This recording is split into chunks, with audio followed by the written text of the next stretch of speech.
कोशिश करें अच्छा सोचें ताकि आपसे जुड़े सारे किरदार खुश रहें। हम सबका जो मकसद और मतलब है वो यही है कि अवामी मसाइल हल करें। 11 प्लेयर खेल रहे होते हैं, उसके पीछे पूरी टीम होती है कि कौन से बैट्समैन को कहाँ पकड़ना है। आखिर रिफॉर्म प्रोसेस हम कब अपने हाथों में कब लेंगे? तो प्रोग्राम देना प्रॉब्लम नहीं होगा, उसके साथ प्रोग्राम में रह के अपनी चीजों को ठीक करना ज्यादा इम्पोर्टेंट है। किसी भी चीज के अंदर बैलेंस होना बहुत जरूरी है। हम कोशिश ये कर रहे हैं कि भाई हम स्टैंडर्ड मेंटेन करें।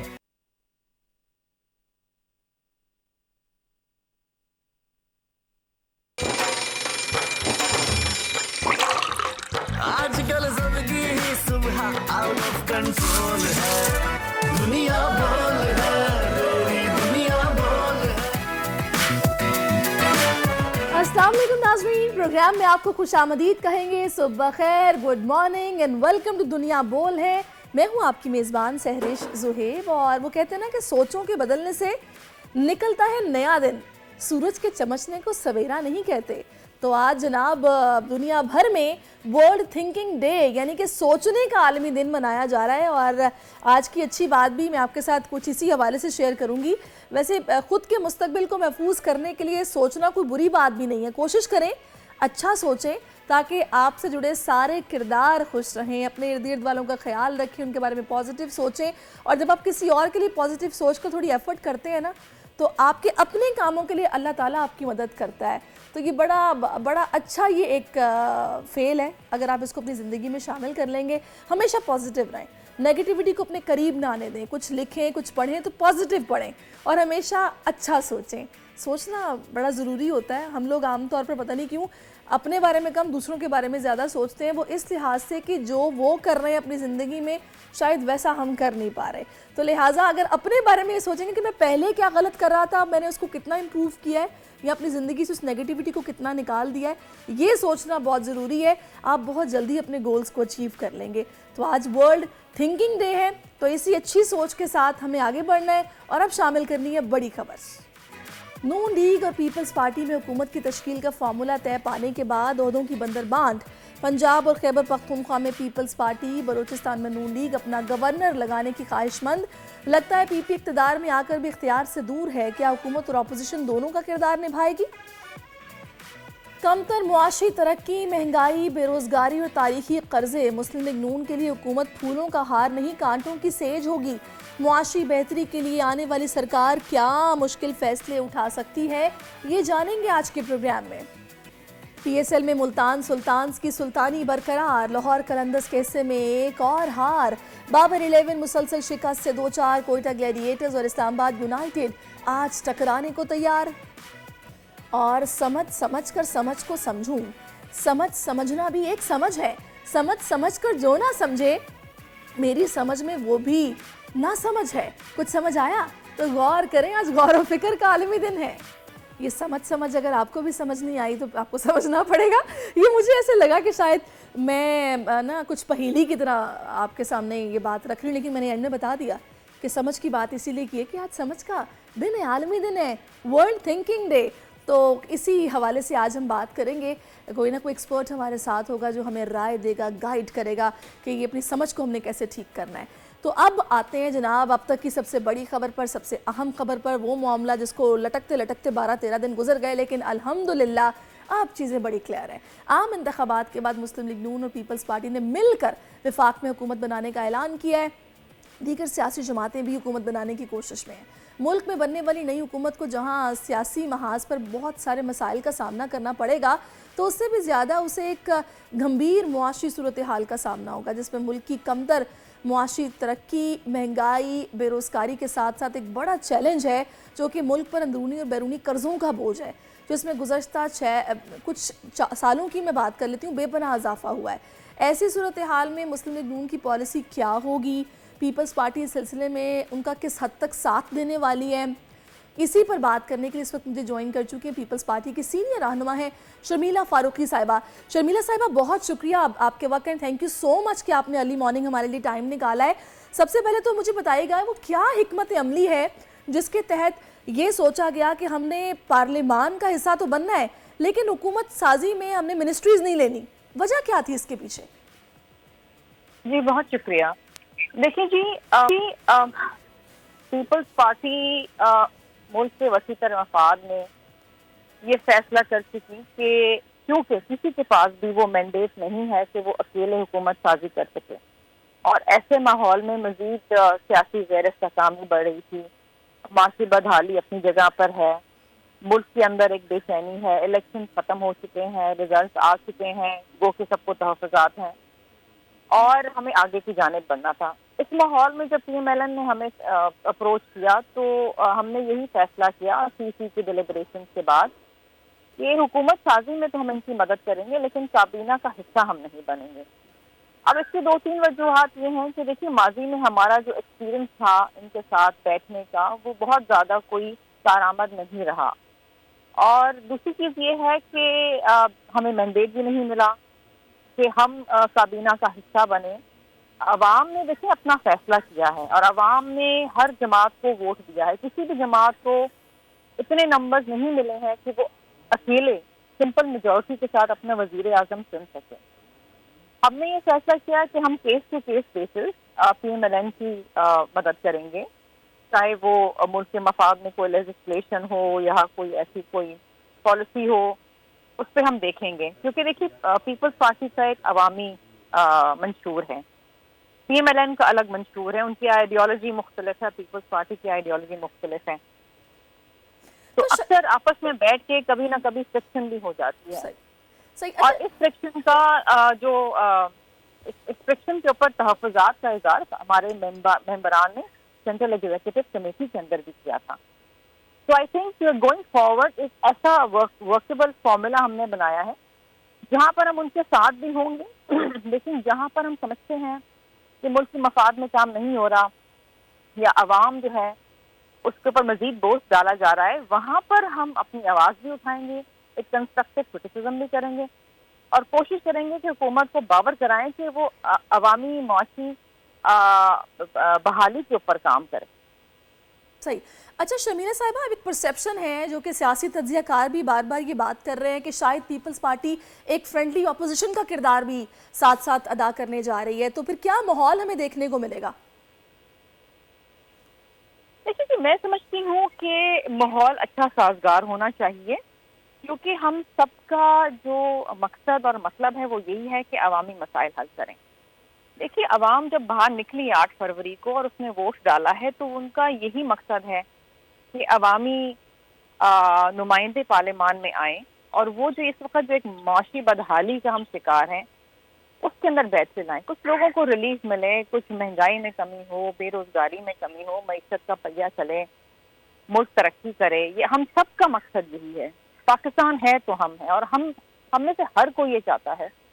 और हम जब अपने इर्द गिर्द इस वक्त देखते हैं तो हम यही कहने अफसोस होता है, दुख होता है, तकलीफ होता है जिस तरीके से लोग पिस रहे हैं, लोग परेशानी के अंदर हैं, लोग एक माशी बदहाली का शिकार हो चुके हैं।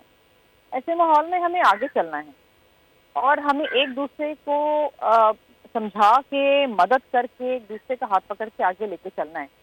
ये रस्साकशी, ये तनकीद बराए तनकीद या लोगों को जेलों में डालना, इसको ख़त्म होना चाहिए। बिलावल भुट्टो जरदारी साहब की जो सोच है ना, उसी सोच के साथ हमें आगे चलना पड़ेगा।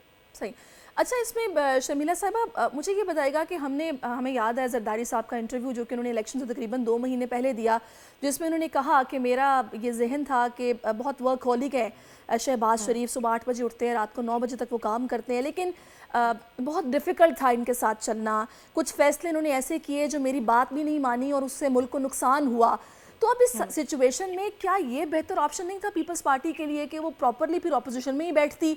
इस तरह तो आधा तीतर आधा बिटेर वाली सिचुएशन हो गई। ऑपोजिशन में बैठती तो फिर हुकूमत कैसे बनती, मुल्क में वजीर आजम कैसे आता? एक जमात तो अभी भी इंतजार कर रही है कि हम अभी फॉर्म 45 की जो बातें कर रहे हैं वो तो अभी भी इंतजार कर रहे हैं और कह रहे हैं कि जी हम इस पोजीशन में हैं कि बना लें, हम तो इंतजार कर रहे हैं। देखिए, वो सुन्नी इत्तेहाद वालों की आप बात करें, वो तो जनाब बैठे रहेंगे इसी इंतजार के अंदर, न जाने कब। उनकी सियासत का मकसद मतलब ये है कि हम नहीं तो कोई भी नहीं। ऐसे माहौल में देखिए, सिर्फ PMLN जमात थी जो बात करना चाहती थी, उन्होंने बात की और हमने मुनासिब समझा काफ़ी डिलिब्रेशन के बाद कि हम उनकी मदद करें। आगे चलना है और आगे की जानिब देखना है। इस मुल्क के अंदर आपको सियासी इस्तेहकाम लाना पड़ेगा, you don't have a choice. सही। अच्छा शर्मिला साहिबा, अब एक बात जो कि बहुत ज़्यादा डिस्कस हो रही है कि हुकूमत बैसाखियों के सहारे जो ये बनने जा रही है, आगे IMF के प्रोग्राम में जाना है, बड़े बोल्ड फैसले करने पड़ेंगे। बिलावल साहब ने खुद अपनी कैंपेन में कहा कि नून लीग नहीं महंगाई लीग है, और इस तरह के फैसले जाहिर है पहले भी हो रहे थे जो कि अवाम में मकबूल नहीं थे और अब भी आगे करने पड़ेंगे। फिर ये तासुर भी एक दिया जा रहा है कि जी हुकूमत ज़्यादा चलने वाली नहीं है, जल्दी ख़त्म हो जाएगी। क्या ये सोच कर भी ये फैसला किया गया है कि बस मिनिस्ट्रीज़ नहीं ली जाएंगी, हुकूमत फ़िलहाल जो बन रही है वो बन जाए? नहीं जी, ये सोच भी बड़ी मनफी सोच है कि जी हुकूमत नहीं चलेगी। हम जब बात करते हैं लोगों से और अब तज्जिए सुन रहे होते, कोई कह रहा होता है 6 महीने को, कह रहा होता है 18 महीने को, कुछ कह रहा होता है, कोई कह रहा होता है अंदर 2 ईयर्स। अब ये सोच के साथ अगर आगे चलेंगे तो बड़ा मुश्किल हो जाएगा ना। इस सोच को आपने एक तरफ रखना है, आपने जो भी मैंडेट मिला है उस हुकूमत को 5 साल पूरे करने दें, कोई पॉलिसीज तो आगे चलें, कोई काम तो आगे चले ना। इस तरीके से तो अगर आप यही सोच में रहेंगे तो अगेन एक इंस्टेबिलिटी की सजा रहेगी मुल्क में। सही। लेकिन शर्मिला साहब, अगर हकीकत पसंदाना सोच की बात की जाए, यहाँ पे इकोनॉमिक एक्सपर्ट्स जो इस वक्त सिचुएशन बता रहे हैं मुआशी तौर पर, वो तो कुछ ऐसी सूरत हाल आगे बनती दिखाई दे रही है। आप भी एक सियासतदान है, आपकी अपनी ऑब्जर्वेशन इस हवाले से क्या है? देखिए, आगे वक्त मुश्किल है और बहुत मुश्किल फैसले करने पड़ेंगे। IMF का लोन आना है, उनकी शराइत होंगी। मुझे ये कहते हुए खुशी तो नहीं हो रही, लेकिन कमर कसनी पड़ेगी। लेकिन कोशिश ये की जानी चाहिए कि इसका बोझ आवाम पे ना पड़े, उस तबके पे पड़े जो ऑलरेडी फल फूल रहा है। टैक्स का नेट बढ़ाएं, सैलरी क्लास के ऊपर मजीद टैक्सेशन ना लगाएं, सब्सिडीज को रिडायरेक्ट करें जो बिलावल भुट्टो ज़रदारी साहब की सोच थी। फार्मर को सब्सिडी दें, बड़ी बड़ी फर्टिलाइजर कंपनीज को ना दें। बहुत सारी चीजें करनी पड़ेंगी। देखें आगे होता क्या है, how does the prime minister work, काबीना कैसे काम करती है, ये तो वक्त ही बताएगा। सही। अच्छा, अब इसमें MQM भी बड़ा उसका रोल है। आपको पता है कि वो भी स्टेक होल्डर है, और जरदारी साहब तो कहते हैं कि जब किसी को अपने साथ मिलाते हैं तो फिर जाहिर है उनके मुतालबात पूरा करना जो मिलाने वाला है उसकी जिम्मेदारी होती है। तो अभी उन्होंने नून लीग से मुतालबा कर लिया है सिंध में गवर्नरशिप के लिए, तो उस हवाले से आप लोगों की क्या राय है? आप लोग साथ देंगे नून लीग का इस मामले पर? देखिए, इसका जवाब तो नून लीग वाले बेहतर दे सकते हैं। आई डोंट नो वो उनसे किस किस्म की बार्गेन करते हैं, क्या करते हैं, व्हाट दे गिव देम, और उसके बदले वो जाहिर बात है 17 मेंबरान के ऊपर वो 4 वजारतें तो ले ही जाएंगे और भी बहुत कुछ ले जाएंगे, लेकिन इसका जवाब CMLN बेहतर दे सकता है, पीपल्स पार्टी नहीं। वैसे आपको नून लीग के गवर्नर एक्सेप्टेबल होंगे अगर सिंध में वो बन जाते हैं, या फिर MQM के? देखिए जी, ये तो फैसला अब CMLN ने करना है। आई थिंक इनकी नेगोशिएशन कल रात भी चल रही थी, जहाँ तक मेरी इत्तला है। कुछ फाइनल होगा तो ये आगे बताएंगे।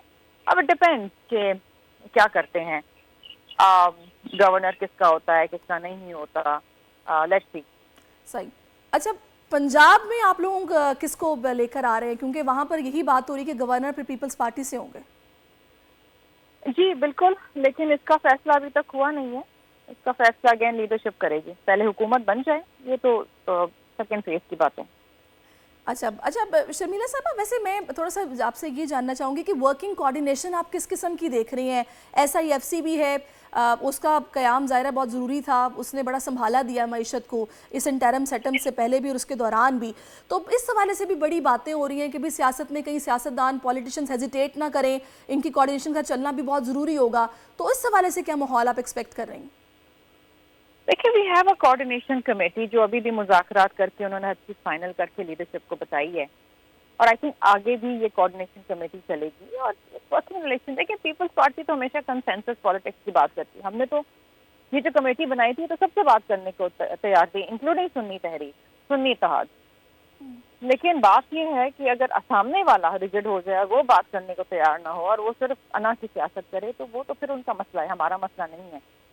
सियासत में दरवाजे खुले होते हैं, और जब आप मुल्की मफाद में काम करते हैं तो फिर आप उनका भी मैंडेट तस्लीम करें जिनको जितना मैंडेट मिला है। बिल्कुल। अच्छा, मुझे बताएगा, ये चीज़ तो पहले से ऑलरेडी डिसाइडेड थी और काफ़ी देर से इस हवाले से बात हो रही थी कि प्रेसिडेंट जो होंगे वो जरदारी साहब होंगे और PM नून लीग से होगा, और मिनिस्ट्रीज़ भी नहीं ली जाएंगी, और नून लीग आप लोगों को कन्विंस करने पे कामयाब भी नहीं हो पाई, आप लोगों ने नहीं मिनिस्ट्रीज़ ली। तो ये इतना वक्त फिर क्यों लग गया कि 10, 12, 15 दिन गुजर गए और आप लोगों को एक ऑफिशियली अनाउंसमेंट करने में इतना वक्त लग गया? वजह क्या थी? देखिए जी, हुकूमत साजी है, कोई मजाक नहीं है। यहाँ आप छोटा सा कोई एग्रीमेंट करने जाते हैं उसमें महीना लग जाता है। ये हुकूमत साजी है कि किस तरीके से प्राइम मिनिस्टर को सपोर्ट करना है, किस तरीके से प्रेसिडेंट के कैंडिडेट को सपोर्ट करना है, बहुत सारी चीज़ें हैं। जितना मैंने आपको बताया, 2 मुख्तलिफ जमातें हैं, मुख्तलिफ आइडियोलॉजीज़ हैं, मुख्तलिफ मंशूर हैं, उनका साथ बैठना, कोऑर्डिनेशन करना, 6 मीटिंग्स हुई हैं, उसके अंदर एक वायबल फॉर्मूले पे आके तय करना, हुकूमत साजी आगे लेके चलना, ये बड़ी कामयाबी है। और पीपल्स पार्टी इसमें माहिर है, बिकॉज हमने तो पहले PDM भी बनाई है, वो भी पीपल्स पार्टी की ही काविश थी कि तमाम अपोजिशन की जमातों को एक प्लेटफॉर्म पे लेकर आना। तो जब भी आप कंसेंसस से आगे चलते हैं, इत्तेहाद से आगे चलते हैं, तो सफ़र कट ही जाता है। सही। अच्छा, अभी ये जो फॉर्म 45 वाले हैं, ज़ाहिर है कुछ सीटों पर नताइज रोक भी लिए गए हैं, फिर कुछ पर ज़ाहिर है कंट्रोवर्शियल है, गिनती भी हो सकता है दोबारा हो, तो क्या हो सकता है कि आगे चलकर मंजरनामा ही तब्दील हो जाए, नताइज जो आए वो किसी एक जमात के हक़ में आ जाएं, जो वैसे ही पहले कह रही है कि जी हम जीते हुए हैं, हमसे हमारा मैंडेट छीना गया? देखिए जी, कुछ मामलात इलेक्शन कमीशन के आगे हैं, वो उसका फैसला करेंगे, लेकिन वो तो 80 सीटें क्लेम कर रहे हैं, तो 80 सीटें तो नहीं उनको मिल सकती।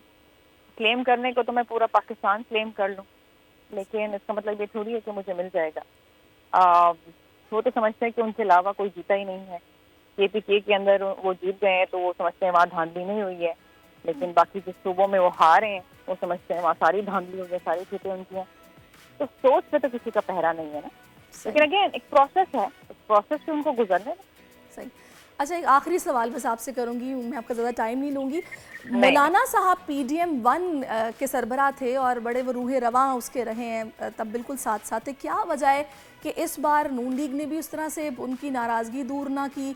और अभी भी हमने रिसेंट मैंने साक डार साहब का बयान सुना, उन्होंने कहा कि जी मौलाना साहब आपने कुछ देर कर दी, वरना हमने तो पहले आपसे रब्ता किया था लेकिन आपने कोई जवाब नहीं दिया था। क्या उनकी खफगी है जो दूर ना हो पाई?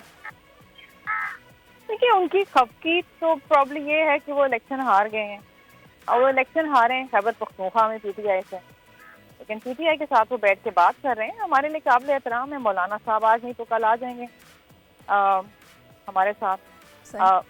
वक्त लगेगा, लेकिन आई थिंक सबको साथ लेके चलना बहुत ज़रूरी है। चलें जी, बहुत अच्छी बात है। ये पीपल्स पार्टी की सोच बड़ी पॉजिटिव है कि सबको साथ लेकर चलना है, कंसेंसस के साथ ही जमहूरियत के लिए सबको आगे मिलकर चलना होगा और मुल्क के फलाह के लिए काम करना होगा। Thank you so much Sharmila साहिबा फॉर योर टाइम, आपने कीमती वक्त निकाला और बड़ी अच्छी बात है। और हमने देखा कि इसमें ज़रदारी साहब भी अपना उसी तरह किरदार अदा कर रहे हैं। उन्होंने कहा कि भाई देखें, जमहूरियत के लिए हमें ये आपस में मिलकर बैठना होगा, तभी उन्होंने कहा है कि जी हमने नून लीग से हाथ भी मिलाया लेकिन हमें मैंडेट नहीं मिला, लिहाजा मिनिस्ट्रीज़ नहीं लेंगे, लेकिन इस अमल को आगे बढ़ाने के लिए उनसे हाथ मिलाना ज़रूरी था।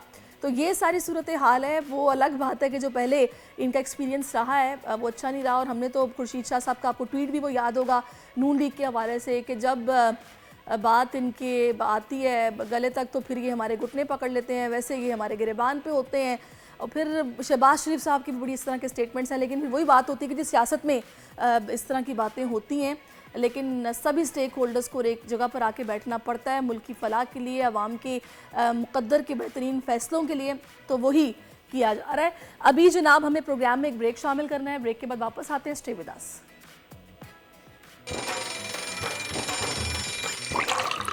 आजकल जिंदगी ही सुबह आउट ऑफ कंट्रोल है, दुनिया बोल है, मेरी दुनिया बोल है। जी वेलकम बैक नाज़रीन। और अभी मैं बात करनी है पाकिस्तान सुपर लीग की, जिसका नवा एडिशन जारी है। बड़े ज़बरदस्त मैचेस हो रहे हैं। तो अभी 2 मैचेस जिसके कल फैसले हुए हैं, कराची किंग्स ने जो है ना कैरन पोलार्ड की धुआंधार इनिंग की बदौलत पेशावर ज़ल्मी को 7 विकेटों से शिकस्त दे दी है। और दूसरे मार्के में मुल्तान सुल्तान्स और कलंदर्स के खिलाफ 5 विकेटों से मुल्तान सुल्तान्स फाते रही है। क्या खेल रहे हैं मुल्तान वाले। इस वक्त हमें स्पोर्ट्स के एंकर हैं, जर्नलिस्ट हैं, फैसल इलियास ज्वाइन कर चुके हैं। Faisal, thank you so much for your time. अस्सलाम वालेकुम। वालेकुम अस्सलाम Sairish, thank you for having me. बहुत बहुत शुक्रिया। शुक्रिया जी, शुक्रिया तो आपका कि आप सुबह सुबह से मतलब उठ के हमें आपने ज्वाइन किया है। मुझे ये बताइएगा फैसल, पहले ये बता दें आपकी 7 में फेवरेट टीम कौन सी है? मेरी मुल्तान सुल्तान्स है, आपकी कौन सी है? अच्छा, PSL की सबसे अच्छी बात यह है कि आपको जो है ना ड्यूरिंग द टूर्नामेंट भी आपकी टीम्स चेंज होती रहती है। जो टीम अंडरडॉग होती है ना, वो आपको दिल होता है आपका कि वो जीतना शुरू करे। जैसे कराची मैच जीती है तो हम सब बहुत खुश हुए हैं, बिकॉज नॉट जस्ट क्या कराची को सपोर्ट करते हैं, लेकिन वो टीम ऐसी है जो जिसमें बहुत सारी चेंजेस हुई हैं, सही। जो पिछले सीजन भी अच्छा नहीं की। तो it keeps changing, but generally I like Karachi. Karachi Kings, ये इसलिए तो नहीं बोल रहे कि आप कराची में हैं? हाँ, एक रीजन ये भी है, और और दूसरा ये है कि जब से बाबर आजम ने कराची किंग्स में खेला था तो फैमिली में भी एक कराची की तरफ सपोर्ट ज्यादा था, और yes the obvious reason is कि हम सब कराची में रहते हैं, तो इसलिए अच्छा, ये मैंने अक्सर देखा है कि जो जिस शहर में रहता है उसी टीम को सपोर्ट करता है। खैर होना भी यही चाहिए, लेकिन मैं ज़रा परफॉर्मेंस की बेस पे गई थी कि इस दफ़ा तो ना मुल्तान सुल्तान्स की PSL पे हुक्मरानी है। इतनी आउटस्टैंडिंग परफॉर्मेंस दे रहे हैं, बॉलिंग में तो कमाल कर रहे हैं ना, मतलब कंप्लीट पैकेज है। हालांकि कोई बहुत बड़े स्टार्स भी नहीं है, मतलब ठीक है, मतलब बड़ी डिसेंट सी टीम है। खैर इस पर हम मज़ीद भी बात करेंगे। मुझे पहले बताइएगा ज़रा, ये पेशावर ज़ल्मी की हम थोड़ी सी बात करते हैं। आपने देखा कि ये मैचअप्स का बड़ा ख्याल रख रहे हैं। साइम अयूब बड़े, मतलब उनको काबू करना थोड़ा मुश्किल है। शुएब मलिक आए और उन्होंने पहली बॉल पे विकेट ले ली। कैसे देखा आपने? जी जी जी बिल्कुल। पहले तो आपकी मुल्तान वाली बात जो है वो बिल्कुल सही है, और मुल्तान हमेशा से ही ऐसी टीम रही है। अगर आप PSL में उनका रिकॉर्ड देखें तो जब शान मसूद उनके कप्तान थे, उन्होंने टूर्नामेंट जीता। उसके बाद आपने देखा कि रिजवान बहुत अच्छी कप्तानी करते हैं, टीम जो है पूरा एक कॉम्बिनेशन के साथ खेलती है, तो no doubt they have been doing very well. और कल के मैच में भी आपको दिखा कि इतना आसान नहीं था चेस करना लाहौर के बॉलर्स के अगेंस्ट में, लेकिन उन्होंने वो किया। Now coming back to Saim Ayub question, I think बहुत मास्टर स्ट्रोक था शान मसूद और शोएब मलिक की तरफ से। उन्होंने देखा है कि साइम अयूब हमेशा स्पिन पे अंदर आती हुई बॉल पे स्ट्रगल करते हैं। अब उन्होंने शान मसूद ने इस तरह रिसीव किया शोएब मलिक से बॉलिंग करवा के कि एक ऑफ स्पिनर जब लेफ्ट आर्म बैट्समैन को बॉलिंग कराता है तो प्रॉपर मैचअप होता है, बिकॉज वो ball will go away from the left hander. लेकिन साइम अयूब यही एक्सपेक्ट कर रहे थे कि बॉल टर्न होके बाहर की तरफ जाएगा। उनका बैट का अगर आप फेस देखें तो वो बाहर की तरफ की गलत शॉट खेला। जी जी जी, गलत शॉट नहीं, मतलब वो ये एक्सपेक्ट कर रहे थे कि बॉल बाहर की तरफ जाएगी और बॉल अंदर आई, जिस पे वो हमेशा स्ट्रगल करते हैं, एंड ही गॉट आउट। सही, तो मतलब ये अच्छी बात है ना कि बैट्समैन की वीकनेस को देखते हुए फिर आप उसी तरह का भेजे बंदा शिकार करने के लिए। Absolutely absolutely. देखें, टीम में 11 प्लेयर खेल रहे होते हैं, लेकिन उनके साथ एक पूरी टीम होती है जो पीछे रिसर्च की टीम होती है। जिस तरह आप शो कर रही हैं तो आपके पीछे भी एक पूरी टीम होगी। सिमिलरली जो 11 प्लेयर खेल रहे होते हैं उसके पीछे पूरी टीम होती है कि कौन से बैट्समैन को कहाँ पकड़ना है, कौन से बैट्समैन को किस लेंथ पे गेंद करानी है। So you are absolutely right. अगर आपने प्लेयर को स्टडी सही किया हुआ है तो you will be able to make the best out of it, कि उसको कैसे आउट करना है, कैसे रन रोकने उसके अगेंस्ट। सही। अच्छा, अगर हम कराची किंग्स की बात करें, वैसे तो खैर ये इनकी बड़ी बैड लक चलती आ रही थी, पिछले मैचेस ये उस तरह से नहीं जीत पा रहे थे। जो ये कल का मैच ये लोग जीते, इसके अंदर आप कौन से फैक्टर्स आप समझते हैं कि जिन्होंने काम किया है तो कुछ ये मैच ये वाला जीत पाए? देखिए, सबसे पहले तो उनका अगर आप पूरा मैच देखें, टॉस उन्होंने जीत के, उनको पता था कि हमने चेस करना है। हालांकि पिछले मैच में वो चेस करते हुए हारे थे, तो एक तो टॉस जीत के सही डिसीजन लेना, उसके बाद 150 के अंदर रिस्ट्रिक्ट करना पेशावर जैसी टीम को इज समथिंग जो उनके फेवर में गया, और उसके लिए उन्होंने डिलीवर किया। सिमिलरली फिर चेस करते हुए आपने देखा कि उनके कायरन पोलार्ड और जेम्स विंस जो हैं वो फॉर्म में वापस आए हैं, उन्होंने रन किए। कायरन पोलार्ड का तेज खेलना बड़ा जरूरी था। सिमिलरली आपने मिडिल ऑर्डर में देखा है शोएब मलिक दोनों मैचेस में संभाल रहे हैं टीम को, शान मसूद भी कुछ परफॉर्म कर रहे हैं। तो I think they are peaking at the right time. और अब जैसे आपने मेंशन भी किया कि पिछला सीजन भी इनका खराब गया, so they have to deliver this time round. So I think overall पूरा मैच उनके उसमें था। लेकिन अगर आप देखें तो पेशावर की वीकनेसेस ज्यादा थी। मतलब पेशावर की तरफ से जैसे आपने कहा साइम अयूब जल्दी आउट हुए, जिसपे वो बहुत बैक करते हैं। आई थिंक बाबर आजम ने अच्छा स्कोर किया, 72 रन उन्होंने स्कोर किए। जी जी सर, उन्होंने 72 तो किए, लेकिन द पॉइंट इज के T20 फॉर्मेट में जिस बैट्समैन के रन आते हैं फिर उसको गेम को एक तरफ ले जाना जरूरी है। सो बाबर अगेन अच्छा खेले, टॉप स्कोरर रहे, लेकिन देखें मैच विनिंग नहीं हुआ। अगर वो एंड तक खेलते, पावर हिटिंग अच्छी करते, तो अगर वो 25 रन ऐड कर जाते अपनी फॉर्म की वजह से और अपने इतनी बॉल्स खेलने की वजह से, तो शायद मैच थोड़ा और सनसनीखेज होता। सही।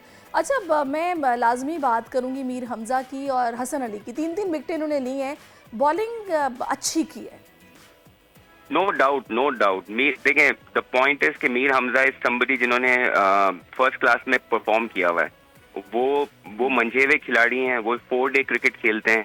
उनसे आप 4 नहीं, एक दिन में 20 ओवर भी करा लेंगे, ही कैन डू इट। तो उनको पता है किस लेंथ पे बॉल करानी है। Similarly Hasan Ali is a season campaigner. वो आपको पता है पुराने खिलाड़ी हैं, और वो भी मैं कहता हूँ कि टेस्ट क्रिकेट वाली उनकी फिजिक है, तो फिट हैं, अच्छी लेंथ पे बॉल कराई उन्होंने। And you are absolutely right, इन दोनों बॉलर्स 6 विकेटें इन दोनों बॉलर्स ने मिला के लिए। दे वर द वंस जिन्होंने पेशावर को ऑल आउट करने में और उनको कंटेन करने में हेल्प किया है कराची को। सही। अच्छा, अब थोड़ा सा हम दूसरे मैच की तरफ आ जाते हैं। लाहौर कलंदर्स की मैं लाजमी तौर पर बात करना चाहूँगी। डिफेंडिंग चैंपियन है, 2 बार इन्होंने टाइटल अपने नाम किया है। अभी ये जो बैक टू बैक इनके साथ हो रहा है, इनको कम बैक करना चाहिए। क्या वजह है कि ये नहीं कम बैक कर पा रहे? अच्छा, आप यकीन करें, कल हमने अपने शो पे भी ये बात की थी, जो हम जीत का जुनून करते हैं, उसमें हमने यही बात की थी कि अब लाहौर के लिए मौका था कि उनके बॉलर्स डिलीवर करें, बिकॉज लाहौर में दोनों बार वो सेकंड बॉलिंग करा रहे थे जहां ड्यू फैक्टर था। लेकिन मुल्तान में ये है कि बॉलर्स को हेल्प मिलती है। यहाँ अगर आपने कल मैच देखा हो तो ड्यू भी नहीं था, और हमें ऐसा लग रहा था कि अब ये डिलीवर करेंगे और ये मैच जीतेंगे अपने बॉलर्स की वजह से। क्योंकि देखिए, आप पिछले सीजन में देखें, लाहौर हमेशा अपनी बॉलिंग की वजह से जीतता है। बॉलिंग की अंडर परफॉर्म इनकी।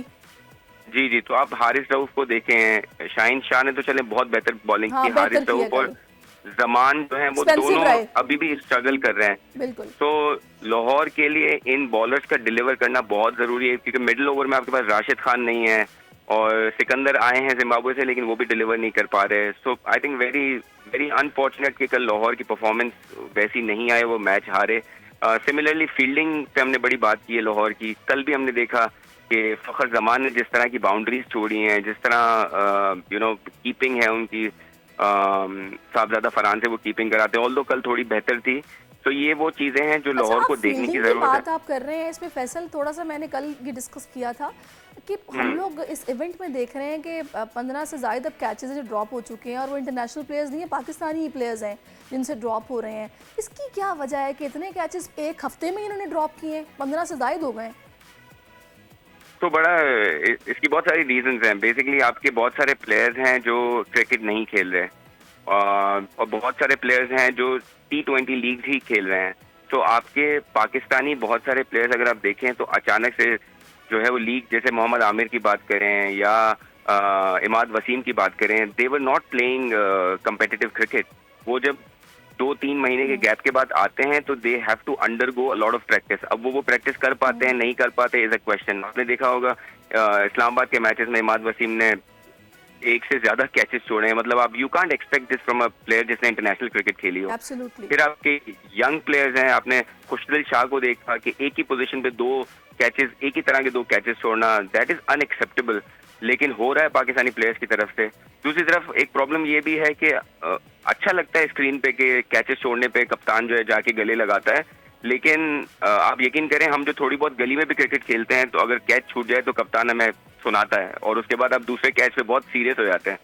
तो this also has to a little bit change, because अगर आप प्लेयर को कैचेस छोड़ने पे भी गले लगाएंगे वो अच्छा तो लगेगा, आप बहुत अच्छे कप्तान हैं, लेकिन it gives a wrong message at time कि यार कोई मसला नहीं है, कैच छोड़ दो। सही, फाइनली बिल्कुल आप सही कह रहे हैं। मैं चाहूंगी थोड़ा सा मुल्तान सुल्तान्स को अगर हम अप्रिशिएट ना करें तो अच्छा नहीं होगा। क्या ज़बरदस्त बॉलिंग बैटिंग सब कुछ बैलेंस चल रहा है। पता नहीं क्यों मुझे तो खैर ये टीम इस इवेंट की फातेह लग रही है, पर ज़ाहिर इट्स टू अर्ली टू से।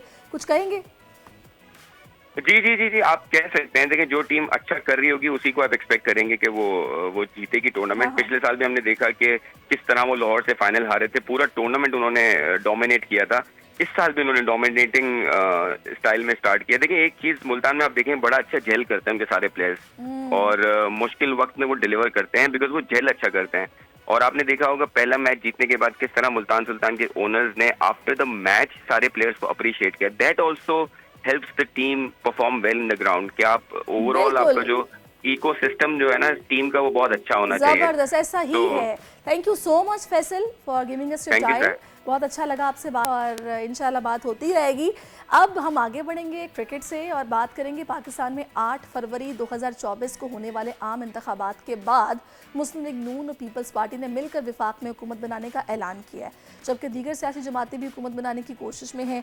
तो मुल्क में जो बनने वाली नई हुकूमत है, जहाँ सियासी महाज पर इसको प्रॉब्लम्स का सामना करना पड़ेगा, वहीं एक गंभीर सिचुएशन जो है वो इकोनॉमिक होगी, जिसमें मैंने पहले भी डिस्कस किया कि मुआशी तरक्की कम है, महंगाई है, बेरोज़गारी है, ये बहुत बड़ा चैलेंज है। फिर उसके बाद कर्ज़े जो हमें अदा करने हैं और इनमें इजाफा हुआ है गुज़श्ता चंद सालों में बेपनाह, तो पाकिस्तान कर्ज़ों के चुंगल में बहुत अरसों से फंसा हुआ है। ताहम हालिया बरसों में कर्ज़ों में होने वाले इजाफे और पाकिस्तान की सुकड़ती मईशत की वजह से अब इन कर्ज़ों की वापसी और उन पर सूद की अदायगी एक बड़ा मसला बन चुकी है। सवाल ये है कि क्या नई हुकूमत मुल्क को तारीखी कर्ज़ों के चुंगल से निकाल पाएगी? इसी पर बात करने के लिए इस वक्त हमें खुर्रम शहजाद साहब ज्वाइन कर चुके, इकोनॉमिक एक्सपर्ट हैं। खुर्रम साहब, thank you so much for your time. Good morning, कैसे हैं आप? अच्छा खुर्रम साहब, पहला सवाल मेरा आपसे ये है कि मुल्क में आम इंतखाबात तो हो गए, अब नून लीग और पीपल्स पार्टी मिलकर नई हुकूमत बनाने जा रहे हैं, तो मईशत की बात अगर करें तो नई हुकूमत मुल्क को तारीखी कर्ज़ों का सामना है। क्या IMF डील के साथ नया बजट अवाम के मफाद में होगा भी या नहीं? क्या देखते हैं आप? अच्छा देखें, जो बजट बनाना ना, ये डिपेंडेंट है IMF की डील के साथ, क्योंकि उससे पहले IMF की डील जो है फाइनलाइज करनी पड़ेगी और फिर वो मुझे लगता है कि IMF की डील के जो है साथ ही बजट को जो है उसको इनकॉर्पोरेट किया जाएगा। IMF के साथ जो कंडीशंस होंगी, जो भी IMF के साथ जो प्रोसेस है, ये जितना बड़ा प्रोग्राम है वो डील किया जाता है, क्योंकि फिर वो रिव्यूज़ होंगे, उसके क्वार्टरली रिव्यूज़ होते हैं। और मुझे लगता है कि ये प्रोग्राम भी हमारा ऐसे ही होगा कि पहले हमें चीज़ें करनी पड़ेंगी, फिर हमें जो है ट्रांचेस मिला करेंगे। लेकिन मुझे लगता है कि ये एक जो है बड़ा प्रोग्राम हो सकता है टेंडर वाइज, और उसमें जो है एक सर्टेन अमाउंट जो हम लेते आए हैं, 6 से 7 अरब डॉलर का प्रोग्राम जो है हमने लिए हैं इतने बड़े प्रोग्राम से। मुझे लगता है कि ये इसी क्वांटम का प्रोग्राम होगा और होना भी चाहिए, इससे ज़्यादा की शायद हमें ज़रूरत होगी। और ये बहुत ही ज़्यादा रिगरस प्रोग्राम हो सकता है, रिगरस इन द सेंस कि आपको बहुत सारे रिफॉर्म्स करने होंगे जो आपने बहुत सालों में नहीं किए। और अब वो वक्त आ गया है कि अब हम अफोर्ड नहीं कर सकते, अगर हमने एनर्जी को ठीक नहीं किया, अपनी तवानाई के सेक्टर को ठीक नहीं किया, या हमने टैक्सेस को ठीक नहीं किया हमने, या फिर जो हमारे फिस्कल इश्यूज़ हैं, यानी कि हमारे जो टैक्सेस हैं और हमारे जो अखराजात हैं, उनका एक बैलेंस हमने ठीक नहीं किया। उसके साथ साथ हमारे जो प्राइवेटाइजेशन के इश्यूज़ हैं, या जो गवर्नमेंट की जो इन्वॉल्वमेंट है बहुत ज़्यादा गवर्नमेंट के इंस्टीट्यूशंस जो होते हैं, उसमें प्राइवेट सेक्टर में बहुत ज़्यादा इन्वॉल्वमेंट है, प्राइस सेटिंग में बहुत ज़्यादा इन्वॉल्वमेंट है, बहुत सारी चीज़ों में गवर्नमेंट का फुटप्रिंट है, उसे कम करना। तो खुर्रम साहब, IMF डील के साथ बैरूनी कर्जों की अदायगियों में हम कमोबेश 24 से 25 अरब डॉलर्स की हमें ज़रूरत है, तो नई हुकूमत इस हवाले से अब आप मशवरा क्या देंगे कि क्या उन्हें हिकमत अमली अपनानी चाहिए? देखिए, बात ये है कि IMF का प्रोग्राम इसीलिए लिया जाता है, IMF को ऑनबोर्ड रखना इसीलिए ज़रूरी है कि हमारे जो शॉर्टफॉल है, यानी कि हमने तकरीबन, अगर आप बात करें अगले 3 सालों की, तो हमें तकरीबन बैरूनी कर्जों की अदायगियों में तकरीबन 24 से 25 अरब डॉलर की जरूरत है हर साल। यानी कि आप समझें कि 3 सालों में हमें कोई 75 अरब डॉलर की कम से कम ज़रूरत पड़ेगी। और हमारे रिजर्व आगे जाते हुए भी शायद इतने ज़्यादा इम्प्रूव नहीं हो रहे उस तरह से, जब तक हम रिफॉर्म्स नहीं करते, जब तक हम कैपेसिटी क्रिएट नहीं करते, जब तक हम टैक्सेस को जो है किस तरह से कम नहीं करते। और IMF के प्रोग्राम में रह के टैक्सेस कम करना मुश्किल है, लेकिन हाँ, ये किया जा सकता है कि टैक्सेस को सही जगह लगाएं और फॉर्मल सेक्टर से टैक्सेस को कम करें। रियल एस्टेट है, एग्रीकल्चर है, प्रोफेशंस हैं, जो है, और रिटेल एंड होलसेल ट्रेड है, वो वाले एरियाज बहुत सारे जो अनटैक्सड हैं, जहाँ से टैक्स इकट्ठा किया जा सकता है, और एक तरफ रिलीफ दें ताकि टैक्स की जो टारगेट्स हैं वो भी कम ना हो, वो भी हम अचीव कर सकें, साथ साथ सही जगह टैक्स लगाएं, जिसे कहते हैं टैक्स के नेट बढ़ाना। तो ये करना पड़ेगा, ये एक टफ कॉल है जो कि पॉलिटिकली नहीं हो सकी, पॉलिटिकल इंटरेस्ट की वजह से डेफिनेटली। दूसरा जो है एनर्जी सेक्टर को ठीक करना है, ताकि हमारी मैन्युफैक्चरिंग और हमारे जितने बिजनेस हैं उनको एनर्जी सस्ती मिले, हाउस होल्ड्स को बिजली सस्ती मिले, इन्फ्लेशन में कमी आए। तो कहने का मतलब ये है कि आगे जाते हुए IMF को ऑनबोर्ड रखना इसलिए ज़रूरी है कि हमें डॉलर्स की ज़रूरत है और हमें वक्त पे डॉलर्स मिले, ताकि उन डॉलर्स को सही इस्तेमाल कर सकें। बड़ा ज़रूरी हो गया, हमने पिछले 24 प्रोग्राम्स में IMF से जितने कर्जा लिया है वो हमने सही इस्तेमाल नहीं किया, इसीलिए हम 24 प्रोग्राम में गए, 25वां प्रोग्राम जो होगा।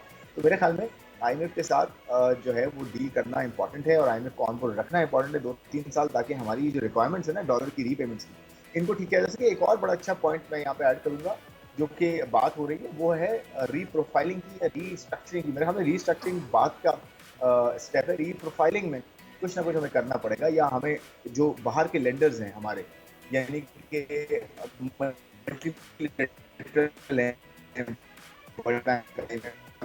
हमारे लेंडर डॉलर नहीं पे करना है, जो है ना तय करना पड़ेगा कि हमें थोड़ा रूम और मिल जाए, एक मरतबा रूम मिले, हम जो है रिलीजियसली जो है इस पर काम करेंगे और अपनी हालत को बेहतर करेंगे, ठीक करेंगे, तो ये करना पड़ेगा। और फिर दूसरी बात ये, दुनिया के साथ हमें ये डील करना पड़ेगा कि जो फॉरेन हमारा जो कर्जा है, बाहर का कर्जा जो है, उसे हमें कन्वर्ट करना पड़ेगा ग्रीन फाइनेंस में। ग्रीन फाइनेंस से मेरी मुराद ये है कि हम एनवायरमेंटली यानी कि माहौलियाती तौर पे हम बहुत ज़्यादा अफेक्टेड हैं, बारिशें बहुत ज़्यादा हो रही हैं, फ्लड्स आ रहे हैं, और ये दुनिया के जो कार्बन एमिशन है, जो पोल्यूशन है, ये सारी हम पे आती है, तो हमें ये पूरा एनवायरमेंट डिस्टर्ब हो रहा है। तो ये दुनिया अगर कर रही है तो हमें दुनिया से ये बात करनी है कि भाई हम अफेक्टेड हैं, हमें हमारे कर्जों को कम किया जाए, क्योंकि हम इससे नुकसान उठा रहे हैं, आपकी मालूमियाती आलूदगी वजह से हमारा नुकसान हो रहा है।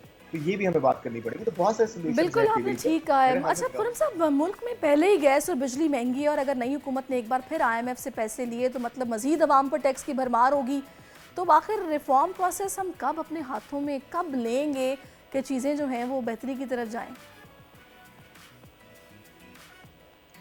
देखिए, ये बड़ा अच्छा पॉइंट है। इसमें हमें बड़ा प्रोग्राम भी चाहिए, लेकिन उसका हमने सही इस्तेमाल भी करना है। जैसे मैंने कहा ना कि एक और प्रोग्राम ले लेने से कोई फर्क नहीं पड़ना। अगर आपकी स्ट्रैटेजी हुई है, अगर आपकी हिकमत अमली हुई है, अगर आपका प्लान ही हुई है कि जी हमने बस IMF से पैसे ले लेने, हर क्वार्टर में उनको बस नंबर थोड़े से दिखाने, और इन्फ्लेशन बढ़ जाएगी, टैक्सेस बढ़ जाएंगे, गैस की और बिजली की कीमतें बढ़ा दी जाएंगी, और पीछे जो बिजली जिस तरह से बन के आ रही है, जिस तरह से पहुँचाई जा रही है, उस सेक्टर को हम ठीक नहीं करेंगे। उसमें गवर्नमेंट का जो है बहुत ज़्यादा इन्वॉल्वमेंट होगी। गवर्नमेंट खुद ही बायर है, खुद ही सेलर है, खुद ही जनरेट भी करती है सब कुछ बिजली, तो गैस की प्राइसेस भी खुद सेट करती है। तो गवर्नमेंट को अपने फुटप्रिंट निकालना होगा, अपनी इन्वॉल्वमेंट कम करनी होगी। तो जब तक हम रिफॉर्म का प्रोसेस अपने एंड पे, चाहे वो फिस्कल साइड हो, टैक्सेस की साइड हो, खर्चों की साइड हो, एनर्जी को बेहतर करना हो, प्राइवेटाइजेशन करनी हो, निकलना हो बिजनेस से, ये सब चीज़ें हम नहीं करेंगे, एक और IMF प्रोग्राम लेने का कोई फायदा नहीं होगा। उस वक्त तक नहीं होगा जब तक ये काम नहीं कर लेंगे। IMF का प्रोग्राम लेना प्रॉब्लम नहीं होगा, उसके साथ उस प्रोग्राम में रह के अपनी चीज़ों को ठीक करना ज़्यादा इंपॉर्टेंट है, ताकि फिर IMF की जरूरत ही ना पड़े। अच्छा खुर्रम साहब, आप मेरे साथ रहिएगा, मैं आपसे मजीद बात करूंगी। एक ब्रेक मुझे शामिल करना है, ब्रेक के बाद वापस आते हैं। Stay with us. आजकल जिंदगी ही सुबह आउट ऑफ कंट्रोल है, दुनिया बोल है, तेरी दुनिया बोल है। जी वेलकम बैक नाज़रीन, और अब हम कुछ बात करते हैं मुआशी मामलात पर ही, क्योंकि डॉक्टर इस वक्त मेरे साथ खुर्रम शहजाद साहब मौजूद हैं, और वो डॉक्टर हैं इकोनॉमी के, तो उनसे हमने जाननी है बहुत सारी बातें। और उनसे मैं पूछना ये चाहूँगी, खुर्रम साहब बताइएगा, SIFC की बात बहुत हो रही है, क्योंकि गैर मुल्की सरमायाकारी के लिए साजगार माहौल पैदा करने में इसका अहम किरदार है। तो नमक की कानकनी के शोबे में अमरीकी कंपनी की सरमायाकारी हुकूमत की इक़्तिसादी पॉलिसियों पर एतमाद की अकास भी है। तो गैर मुल्की सरमायाकारी के अलावा मुल्क को जो ये इन्वायरमेंट को जो हमने ठीक करना है, वो तो हुकूमत का काम है। तो हुकूमत इस हवाले से कैसे इक़दाम उठा सकती है, आप क्या सजेस्ट करेंगे? देखिए, SIFC जो है ना एक बड़ा इफेक्टिव ट्रांजैक्शनल जो है प्लेटफॉर्म है। यानी कि एक दो तरीके होते हैं कि एक तो आप एनवायरनमेंट को ठीक करें ना, SIFC एनवायरनमेंट को कैसे ठीक करेगी। SIFC तो इसलिए प्लेटफॉर्म है कि जी इन्वेस्टर आए तो उसे कोई दिक्कत ना हो, या जो यहाँ का इन्वेस्टर है उससे कोई दिक्कत ना हो, कोई नया प्रोजेक्ट लगाना चाहता है, कोई इन्वेस्टमेंट करना चाहता है, तो जो डिसीजन मेकिंग है वो बहुत क्विक हो जाए। तो उस हिसाब से SIFC अपना एक प्लेटफॉर्म है। लेकिन एनवायरनमेंट को हमने ठीक करना है, वो पॉलिसी के थ्रू होगा। वो कोई भी मैंडेटेड गवर्नमेंट आती है वो रिफॉर्म करेगी, पॉलिसी के थ्रू होगा, तब ये SIFC ज़्यादा इफेक्टिव होगा।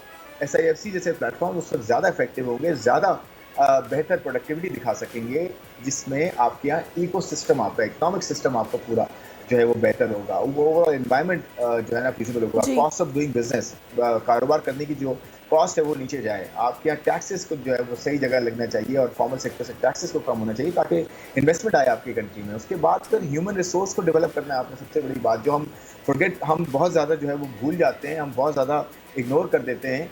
और जो भी पॉलिसी मेकर्स हैं उनको ये देखना है कि बच्चे आउट ऑफ स्कूल इतने सारे हमारे सोशल इंडिकेटर्स खराब हो रहे हैं, वो बड़े मसले हैं हमारे, ये डेट को मैनेज करना, एनर्जी। सही खुर्रम साहब, बिल्कुल आपने सही कहा, बहुत शुक्रिया कि आपने इतने मुफीद मशवरे भी दिए हैं और लोगों को आपने समझाया इकॉनमी के मामलात किस तरह बेहतर हो सकते हैं, होना क्या चाहिए। Thank you so much for your time. अब नाज़रीन थोड़ी सी बात करते हैं। कराची शहर में हवाओं का रुख तब्दील होते ही एक नए वायरस ने एंट्री दे दी है, जिसके बाद हज़ारों शहरी जो हैं वो एडिनो नामी जो वायरस का शिकार हो गए। नए वायरस से ख़ासतौर पर बुज़ुर्ग, दमा और ज़ियाबतीज़ के जो मरीज़ हैं वो एहतियात करेंगे। वायरस ग़िज़ाइयत की कमी और एहतियात न करने करने से नमूनिया की शक्ल भी इख्तियार कर सकता है। तो जो तिबी माहिरीन हैं उनके मुताबिक एडिनो नामी वायरस से अमूमन नज़ला, खांसी, ज़ुकाम, बुखार की कैफियत होती है और वायरस से मुतासर शख्स 2 से 3 दिन मुकम्मल आराम करे तो सेहतयाब हो जाता है। तो नए वायरस के ख़तरे से निपटने के लिए सूबाई हुकूमत तो इक़दाम उठा रही है, मगर हमें भी एहतियात करना होगी। वायरस के फैलाव से बचने के लिए कौन से इक़दाम उठाए जा सकते हैं, इसी पर बात करने के लिए डॉक्टर सईद भी इस वक्त हमें ज्वाइन कर चुके हैं, उनसे हम बात करते हैं। Doctor Saeed, welcome to our show, thank you so much for your time. मुझे ये बताइएगा डॉक्टर सईद कि ये जो एडिनो वायरस है इसके सिम्टम्स क्या हैं? अगर मैं अपनी बात करूँ ना तो कुछ दिन से मैं ये महसूस कर रही हूँ कि मेरे गले में दर्द है, हालांकि मैंने कुछ ऐसा खट्टा नहीं खाया, कुछ बहुत ठंडा नहीं पिया, लेकिन उसके बावजूद ना गले में मुसलसल एक इरिटेशन, एक दर्द है। क्या ये भी सिम्टम्स में शामिल है एडिनो वायरस के? जी अस्सलाम वालेकुम, बहुत बहुत शुक्रिया आपने प्रोग्राम में शामिल करने के लिए इस अहम मौजू पे। मौसम की तब्दीली के साथ साथ मखसूस किस्म के जरासीम की अफजाइश बढ़ जाती है, खुसूसन सर्दियों के मौसम में या जब मौसम चेंज हो रहा होता है। तो वायरसेस कई तरह के होते हैं, DNA वायरस, RNA वायरसेस, और ये एडिनो वायरस जो आजकल काफ़ी चर्चा है इसका, ये कोई नया वायरस नहीं है, बल्कि ये वक्त के साथ साथ एक सीजनल वायरस के साथ सामने आता है। और इसके जो अलामात है बिल्कुल बाकी जो बीमारियों से मिलती जुलती है, जिसमें गला ख़राब होना, नज़ला ज़ुकाम का होना, बुखार का होना, तो ये अलामात में शामिल है। लेकिन जब तक टेस्ट के ज़रिए कंफर्म ना हो तो हम ये नहीं कह सकते कि एग्जैक्टली एडिनो वायरसेस है। लेकिन ये है कि सीजनल जो वायरसेस है इस वक्त काफ़ी एक फ्लू की शक्ल के बीमारी की शक्ल में सामने आ रहे हैं।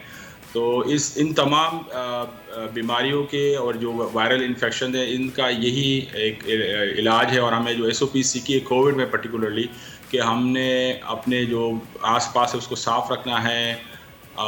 जब भी अगर कोई बीमार हो जिसमें किसी तरह के सिम्टम इस तरह के रेस्पिरेटरी इन्फेक्शन के, तो वो कोशिश करे कि वो अपने आप को थोड़ा महदूद कर ले, मतलब हाथ मिलाने से गुरेज करे, अपनी जो इस्तेमाल की चीज़ें दूसरों के साथ ना शेयर करें, ताकि कोई भी बीमारी हो बजाय कि वो पहले हम कंफर्म करें उसके बाद वो एहतियात करना शुरू करें। तो इस सिम्टम के साथ ही हमें एहतियात करनी चाहिए। और वायरल इन्फेक्शन में खुसूसी तौर पे हम अक्सर फौरी तौर पे अद्वियात लेना शुरू कर लेते हैं या फ़ौरन ख़ुद से इलाज शुरू कर लेते हैं। खुसूसन काफ़ी लोग एंटीबायोटिक का इस्तेमाल करते हैं, तो वो बहुत ज़्यादा नुकसानदेह है, उसका कोई फ़ायदा नहीं है वायरल इन्फेक्शन में, बल्कि उसका उल्टा नुकसान है। तो कोशिश करनी चाहिए जो सेल्फ मेडिकेशन है उसको अवॉइड करें, बल्कि ये वायरल इन्फेक्शन उमूमी तौर पे ख़ुद सही हो जाते हैं। आपने सिर्फ जो बुखार कम करने की अद्वियात है वहाँ तक अपने आप को महदूद करें। तो डॉक्टर के मशवरे मुझे ये बताएगा कि इसकी वर्स्ट कंडीशन क्या है? वैसे तो मैंने अभी बताया कि 3 दिन का आराम डॉक्टर्स बताते हैं, उसके बाद इंसान मुकम्मल सेहतयाब हो जाता है, लेकिन अगर वो आराम ना करे तो ये क्या उनके नमूनिया की शक्ल भी कहा जा रहा है इख्तियार कर लेता है? इस हवाले से क्या बताएंगे आप? तमाम बीमारी के अगर हम एहतियात नहीं करेंगे तो वो शिद्दत इख्तियार कर सकती है, लेकिन जो एडिनो वायरस है ये कोई बहुत जानलेवा बीमारी कॉज नहीं करती। लेकिन अगर ज़रूरी के एनवायरनमेंट से एडिनो वायरस है, अगर बंदा बीमार होता है, वो एहतियात नहीं करता, उनको दूसरे इन्फेक्शन भी हो सकते हैं। अगर गला ख़राब हो या ज़ख्मी होता है तो वो दूसरे बैक्टीरियल इन्फेक्शन भी हो सकते हैं, या कोविड भी इस वक्त काफ़ी नंबर ऑफ केसेस बढ़ रहे हैं तो वो भी पॉसिबिलिटी हो सकती है। तो उमूमी तौर पे एक आम आदमी के लिए ज़रूरी है कि वो अपनी सफाई सुथराई का ख्याल रखें, और जब तक तशख़ीस ना हो गैर ज़रूरी तौर पे अपने आप को ख़तरे में डालने से बेहतर है कि वो मुहतात रहें और अपनी ग़िज़ा का ख़ास ख्याल रखें। स्पेशली जब इम्यून सिस्टम अपनी बढ़ाते हैं तो कुदरत ने बहुत अच्छा इंतज़ाम किया हुआ है कि बीमारी इतनी आसानी से होती भी नहीं है।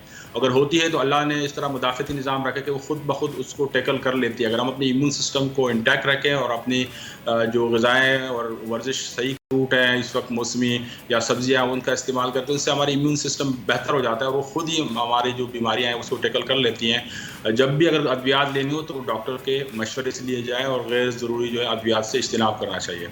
सही। अच्छा, अब ये आपने बताया कि एडिनो वायरस जो है ये पहले से मौजूद था, लेकिन अब कुछ इसकी शक्ल चेंज हो रही है, तो पहले ये कौन सा वायरस था जिसने शक्ल चेंज की है, तो उस वेरिएंट का नाम हमने एडिनो वायरस अब इसको दिया है?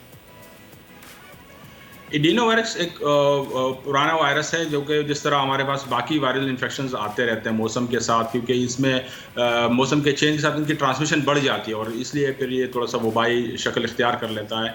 पोल्यूशन जो बड़ा रोल प्ले करता है, क्योंकि जो एयर हमारे बहुत पोल्यूटेड है तो इसकी ट्रांसमिशन बढ़ जाती है, क्लोज कॉन्टैक्ट से इसकी ट्रांसमिशन बढ़ जाती है। तो ये कि बिल्कुल कतई तौर पे कोई नया वायरस नहीं है, लेकिन इस वक्त एक फ्लू आया हुआ है और काफ़ी रेस्पिरेटरी इन्फेक्शन सामने आ रहे हैं। तो इसमें एडिनो वायरस भी हो सकता है, फ्लू भी हो सकता है, कोविड भी हो सकता है। जब तक हम इसकी लेबॉर्ट्री तशखीस ना करें तब तक हम कतई तौर पे ये कह नहीं सकते। मुझे ये बताइएगा डॉक्टर साहब कि आप बिल्कुल सही कह रहे हैं, आप मुझे ये बताइएगा कि ये जो एडिनो वायरस है इसका जो ट्रीटमेंट है, क्या वो आप होम रेमेडीज से भी हम कर सकते हैं कि जिस तरह किसी को ज़ुकाम, खांसी, गला ख़राब हो तो आमतौर पर लोग घरों में कहवे बनाकर पीते हैं, शहद का इस्तेमाल ज़्यादा करते हैं तो उससे भी आफाका हो जाता है, या फिर इसके लिए मेडिसिन लेना ज़रूरी है? इस तरह के वायरसेस के कोई वायरल एंटी वायरल ट्रीटमेंट नहीं दी जाती, बल्कि जो सिम्टोमेटिक ट्रीटमेंट है वो दी जाती है कि जो अगर बुखार कम करने के अद्वियात दी जा सकती है, अगर सांस लेने में तकलीफ है तो उसके लिए थोड़ी सी अद्वियात दी जा सकती है। बाकी कुदरती तौर पे 2 दिन से लेके 2 हफ्ते तक के प्रोसेस में अगर इम्यून सिस्टम स्ट्रांग है तो जल्दी सही हो जाता है, अगर थोड़ा वीक हो तो टाइम लेता है। तो इसमें स्पेसिफिक कोई अद्वियात की ज़रूरत नहीं पड़ती, बस ये कि बुखार और दर्द कम करने के अद्वियात के साथ 2-3 दिन में ये अल्लाह ने कुदरती निज़ाम रखा जो सही हो जाता है। लेकिन अपनी इम्यूनिटी का ख्याल रखना चाहिए और ये कोशिश करनी चाहिए कि ये ट्रांसमिशन इसको रोका जाए। अगर एक शख्स मुतासिर है तो वो अपने आप को बीमार डिक्लेयर करके 2-3 दिन तक अपने आप को महदूद रखें और गैर ज़रूरी तौर पे ये हुजूम में ना जाए। अगर जाना हो तो मास्क का इस्तेमाल करें, हाथ बार बार धोएँ ताकि इसके ट्रांसमिशन को महदूद किया जाए और मज़ीद ना फैले। सही। अच्छा, वैसे कराची में भी ऑन ग्राउंड सिचुएशन क्या है, क्योंकि यहाँ बहुत तेज़ी के साथ फैल रहा है, डेली बेसिस पर कितने पेशेंट्स रिपोर्ट हो रहे हैं, कुछ बता सकते हैं फिगर आप? इस वक्त तो रेस्पिरेटरी ट्रैक इन्फेक्शन काफ़ी सारे आ रहे हैं, तो उसमें कोई इसमें टेस्टिंग नहीं हो रही है, लेकिन डॉक्टर जो है उसको सिम्टोमेटिक ट्रीटमेंट देते हैं और इस तरह की डिस्क्रिमिनेशन नहीं हो पा रही कि कोई एडिनो वायरस है या कोविड है। तो लेकिन रेस्पिरेटरी इन्फेक्शन के साथ काफ़ी लोग इस वक्त ओपीडीज़ में भी आ रहे हैं और कुछ लोग लेबॉर्ट्री टेस्ट भी कराते हैं जिससे पता चल रहा होता है कि ये स्पेसिफिक वायरस है या कोई बैक्टीरियल इन्फेक्शन है। लेकिन मौसम की तब्दीली के साथ रेस्पिरेटरी ट्रैक इन्फेक्शन निस्बतन बढ़ चुके हैं। सही। अच्छा डॉक्टर साहब, मुझे थोड़ा सा एहतियात इसकी बताइएगा। एक तो आपने बता दिया कि मेडिसिन जो ले सकते हैं उसका तो आपने बता दिया, बुखार की या फिर पेन किलर के तौर पर, लेकिन इसमें क्या एंटी एलर्जी भी खा सकते हैं? और दूसरा, घर में खाने पीने में कोई एहतियात करनी है या फिर अब सब कुछ खा सकते हैं? 2 चीज़ें हैं इसमें, एक तो अपने सेल्फ के लिए कि हम एज अ बीमार हमें क्या करना चाहिए, दूसरा हमें घर के फ़र्द के हिसाब से और माशरे के फ़र्द के हिसाब से हमें क्या करना चाहिए। तो अपने इलाज के लिए तो डॉक्टर्स के मशवरे से हमें अमल करना चाहिए, या वक्ती तौर पे अगर बुखार कम करने की अद्वियात ली जाए या अगर नज़ला ज़ुकाम है तो उसकी अद्वियात ली जा सके। कतई तौर पर एंटीबायोटिक गैर ज़रूरी तो नहीं लेनी चाहिए, तो ये बहुत ज़रूरी है। फिर इस तरह की रेस्पिरेटरी ट्रैक को नॉर्मल करने के लिए स्टीम यूजुअली लोग ले सकते हैं और फल फ्रूट जिस तरह इस वक्त सिट्रस अवेलेबल है उसका इस्तेमाल किया जा सकता है, इससे आपकी इम्यून सिस्टम बूस्ट हो जाता है। और दूसरे जो माशरती लिहाज से हमारी जिम्मेदारी है कि इसको फैलाने में, मज़ीद फैलाने में, अपने घर के दूसरे अफराद तक फैलाने में और फिर महल्ले में और शहर में फैलाने में उसको बचाव में अपना रोल प्ले करना चाहिए ताकि ये इसका रोकथाम हो सके। अदरवाइज़ आज हम बीमार हैं, ये हम मोहल्ले में फैलता है या शहर में फैलता है तो दोबारा हम बीमार होने का खदशा होता है। तो ये कोशिश करनी चाहिए कि अपने सेहत का भी ख्याल रखें, लेकिन दूसरों तक इस वायरस के फैलाव को रोकने में अपना हिस्सा डालना चाहिए। अच्छा, बच्चे इससे जल्दी इफेक्ट हो रहे हैं या फिर बड़ों में ये ज़्यादा फैल रहा है? एडिनो वायरस एक ऐसा वायरस है जो तमाम उम्र के अफराद को मुतासर करता है, बच्चों को भी, बड़ों को भी और बुज़ुर्गों को भी। लेकिन बच्चों की और बुज़ुर्गों की चूँकि इम्यून सिस्टम निस्बतन वीक होता है तो उसको निस्बतन ज़्यादा मुतासर करता है और यही वजह है कि अक्सर स्कूल जाने वाले बच्चों में आजकल अगर आप देखें तो नज़ला ज़ुकाम या नाक बहने की ज़्यादा शिकायत आती हैं। तो कोशिश करनी चाहिए कि बच्चों को सुबह जो है मास्क का इस्तेमाल करें या ये कोशिश करें कि उनको जो पोल्यूटेड हवा है उससे महफूज रखें ताकि ये बीमारी उनको ना हो और मज़ीद आगे भी ना फैलें। सही। अच्छा डॉक्टर साहब, इसके अलावा कोई एहतियात अगर ऐसी है जो कि हमें करनी चाहिए, घर से बाहर मास्क लगा कर निकलें या फिर वही जो कोविड में थी हैंड सैनिटाइज़र का इस्तेमाल, ये सब भी ज़रूरी है या फिर सोशल डिस्टेंसिंग? जो रिस्पिरेटरी इन्फेक्शन है उनकी तमाम की मिलती जुलती एसओपी जो स्पेशली कोविड में बहुत ज़्यादा उसकी प्रोपगेशन हो गई थी और उसको प्रमोट किया गया था, अगर हम वही फॉलो करें तो ये जितने भी रिस्पिरेटरी इन्फेक्शंस हैं उनको हम रोक सकते हैं, जिसमें मास्क का इस्तेमाल, स्पेशली कोई शख्स अगर मुतासिर हो तो उसको कोशिश करनी चाहिए कि आपने इस्तेमाल की चीज़ें दूसरे से शेयर ना करें, हाथ मिलाने से गुरेज करें और हाथ बार बार धोएँ। जब अगर बाहर निकलना हो स्पेशली हुजूम में, स्पेशली मस्जिद हुजूम में, इस तरह जगह पे ऑफिस, तो एसओपीज़ को लाजमी इम्प्लीमेंट करें क्योंकि ये हाथों के ज़रिए, सरफेसेस के ज़रिए वहाँ से फैल जाता है। बहुत शुक्रिया डॉक्टर सईद, आप हमारे साथ मौजूद रहे हैं और आपने इस हवाले से डिटेल में हमें समझाया कि एडिनो वायरस है क्या और इससे बचने के लिए thank you so much for your time. अब हमें आगे बढ़ना है, कुछ बात करनी है सोचने की। आज पाकिस्तान समेत दुनिया भर में वर्ल्ड थिंकिंग डे यानी सोचने का आलमी दिन मनाया जा रहा है। दुनिया भर में हर साल 22 फरवरी को सोच का दिन मनाया जाता है और आज के दिन का मकसद अवाम में सोचने का शऊर बेदार करना है। वैसे यहाँ आपको एक और बात बताती चलूँ कि ज़्यादा सोचना और सोचते ही चले जाना भी एक बीमारी है। हमारे इर्द गिर्द तो शायद हम भी इसका किसी हद तक शिकार हैं। मौसम की तब्दीली तो इंसान की सेहत मुतासर करती ही है, लेकिन सोचों का हावी होना दिमागी सेहत मुतासर करता है। तो थिंकिंग को रोकने के लिए, ओवर थिंकिंग को स्पेशली, हम किस तरह अपने सोच को मतलब चेंज कर सकते हैं, कैसे से कंट्रोल कर सकते हैं, इसी पर बात करने के इस वक्त डॉक्टर महाविश सुल्ताना हमें ज्वाइन कर चुके हैं। डॉक्टर साहबा, thank you so much for your time. Good morning, कैसी हैं आप? जी बिल्कुल, आई कैन हियर यू। अच्छा डॉक्टर साहबा, आप सबसे पहले तो मैं चाहूँगी कि हम इसी पॉइंट को रेज़ करें कि जो हमारे यहाँ माशरे में, मैंने तो बहुत लोग देखे अपने इर्द गिर्द, स्पेशली मेरा ख्याल है आपके भी इर्द गिर्द आपने महसूस किए होंगे, सोचते बहुत हैं। ये जो ओवर थिंकिंग है, इसको पता नहीं क्यों बीमारी नहीं समझा जाता ना, इसका ट्रीटमेंट लिया जाता है और बहुत सारे पाकिस्तानी इस मरज़ में मुब्तला हैं। कैसे देखती हैं आप? I'm sorry, I lost you for a minute. Can you please repeat your question? I'm extremely sorry for that. Doctor Mahavish, मैं आपसे ये पूछ रही हूँ कि बहुत सारे लोग जो कि हमारे इर्द गिर्द ही हैं, जो बहुत ज़्यादा ओवर थिंकिंग करते हैं और उसको बीमारी नहीं समझते और एक अरसे से करते चले आ रहे हैं। हम कहते हैं जी इसकी नेचर ऐसी है, बड़ा कंसर्न रहता है, हालांकि ये ओवर थिंकिंग की प्रॉब्लम होती है, एक दिमागी मरज़ है ये। आप इस हवाले से क्या गाइड करेंगे? इसको मरज़ समझना चाहिए या फिर नॉर्मली ये बिहेवियर है और किसी का भी हो सकता है? First of all, thank you very much for having me. And second thing is, I'm not a doctor. I'm extremely sorry. I'm a corporate trainer. So, absolutely yes. आप बिल्कुल ठीक कह रही हैं कि overthinking is a disease. और अगर इसको नहीं पकड़ना लिया जाए, इसको denial में इंसान चला जाए, तो इसका मतलब है कि वो एक lead to depression. Overthinking क्या है कि आप देखते हैं कि मेरे पास negativism नहीं है. You start comparing yourself with others. You start either aggressively or you think that. अच्छा doctor Mahavish, I think so आपके माइक का कोई प्रॉब्लम है। मुझे आपकी आवाज़ रुक के आ रही है, कभी आ रही है कभी जा रही है, या तो आपका माइक हिल रहा है। थोड़ा सा अगर आप इसको एडजस्ट करेंगे तो मेरे लिए इजी हो जाएगा। Okay, let's see if you can hear me well. या ये सही हो गया। अब आप मुझे बताइएगा कि ये ओवर थिंकिंग जो है, ये क्या कोई बीमारी है या फिर आप क्या समझती हैं, जस्ट ए बिहेवियर इशू है? कैसे आप इसको जज करती हैं?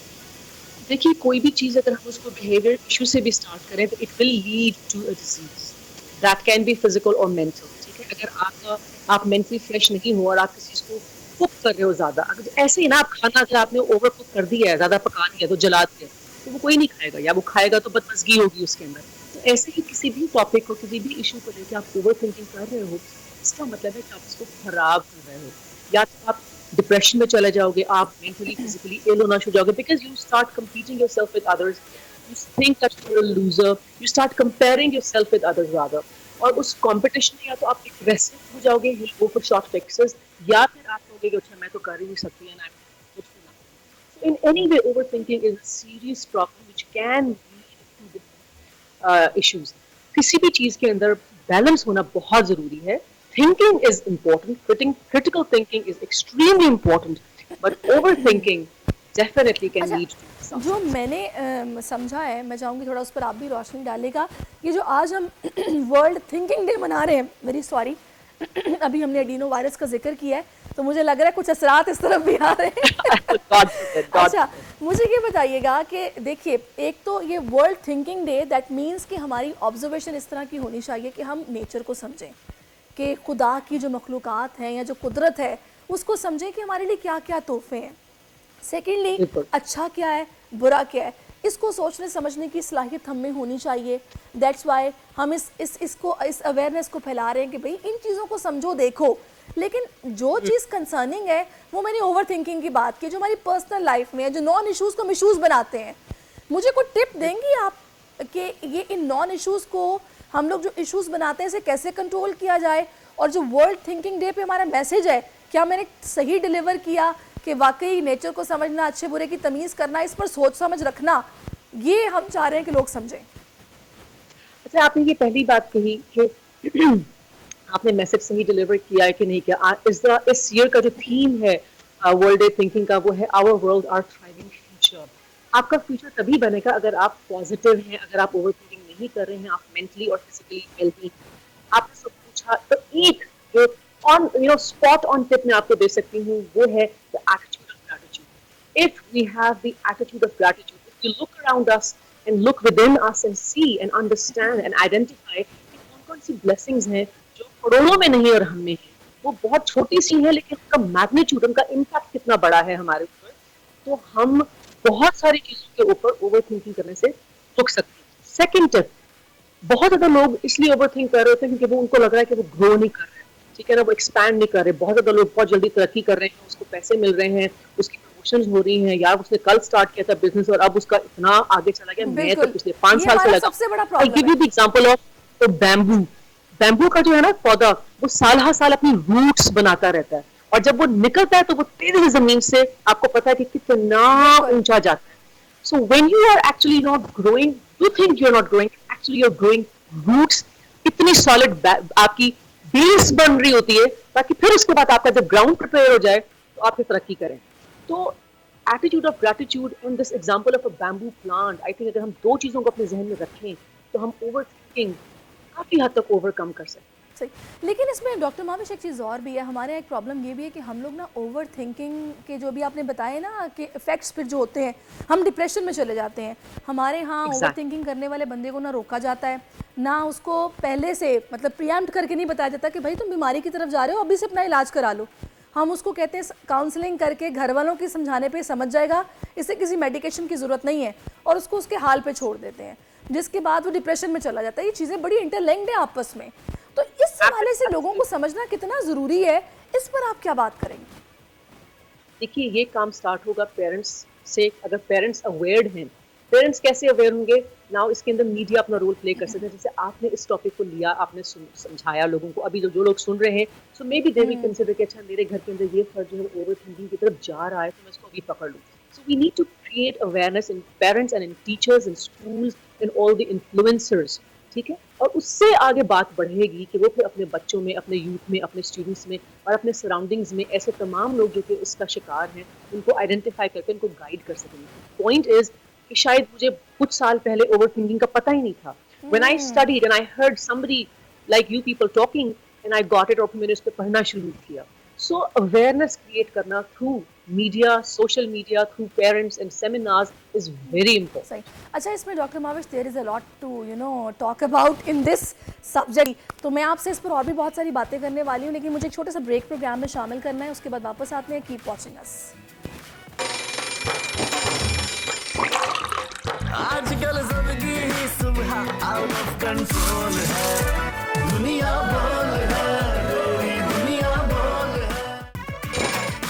जी, वेलकम बैक नाज़रीन। हम लोग बात करें ओवर थिंकिंग पर। सोचें ज़रूर, लेकिन ओवर थिंकिंग मत करें, क्योंकि ये आपकी सेहत के लिए बहुत मनफी है, इसके आपकी दिमागी सेहत पे बड़े मनफी असरात होते हैं। अच्छा, मैं यहाँ पर चाहूँगी, महाविश सुल्ताना इस वक्त हमारे साथ ही मौजूद हैं, कॉर्पोरेट ट्रेनर भी हैं, मोटिवेशनल स्पीकर भी हैं, बहुत अच्छे से समझाती हैं, काउंसलिंग बहुत अच्छी करती हैं। अच्छा, आप महाविश हमें गाइड कर रही थी, आप टिप्स दे रही थी कि किस तरह हम ओवर थिंकिंग से बच सकते हैं। इसमें मुझे ऐसा लगता है कि जो पहला रोल प्ले करते हैं ना, वो पेरेंट्स पे करते हैं। जब वो बच्चों को प्रेशराइज़ करते हैं, उनके मार्क्स कम आने पर बच्चे की नींद ख़राब हो जाती है, वो हर वक्त अपने रिजल्ट्स को लेकर, अपनी प्रेपरेशंस को लेकर सोचता है और सोचता ही रहता है। वहाँ से आई थिंक इस चीज़ का आगाज़ होता है। आप क्या समझती हैं? क्या मैं ठीक कह रही हूँ या फिर मैं गलत कह रही हूँ? बिल्कुल ठीक कह रही हैं। देखिए, दो तरह के पेरेंट्स हैं। एक वो पेरेंट्स हैं जो हर वक्त अपने बच्चे को दूसरों के साथ कंपेयर करते रहते हैं, they want their child to be a perfectionist. तो वो जब उनको उसकी वजह से तंग करते हैं या उसको बार बार हाईलाइट करते हैं, पिन पॉइंट करते हैं, तो बच्चा ओवर थिंकिंग में चला जाता है। या फिर ओवर थिंकिंग बच्चे इसलिए करते हैं जब पेरेंट्स या तो अपने बच्चों को टाइम ना दे रहे हों या फैसिलिटीज प्रॉपरली ना दे रहे हो जबकि वो दे सकते हो, और फिर बच्चा ओवर थिंक कर रहा था कि उसके पास ये चीज और मेरे पास क्यों नहीं है, उसके पेरेंट्स जो है उसको लेके घूम फिर रहे, मेरे क्यों नहीं कर रहे। तो इन एनी वे पेरेंट्स का जो रोल है वो पिवटल है।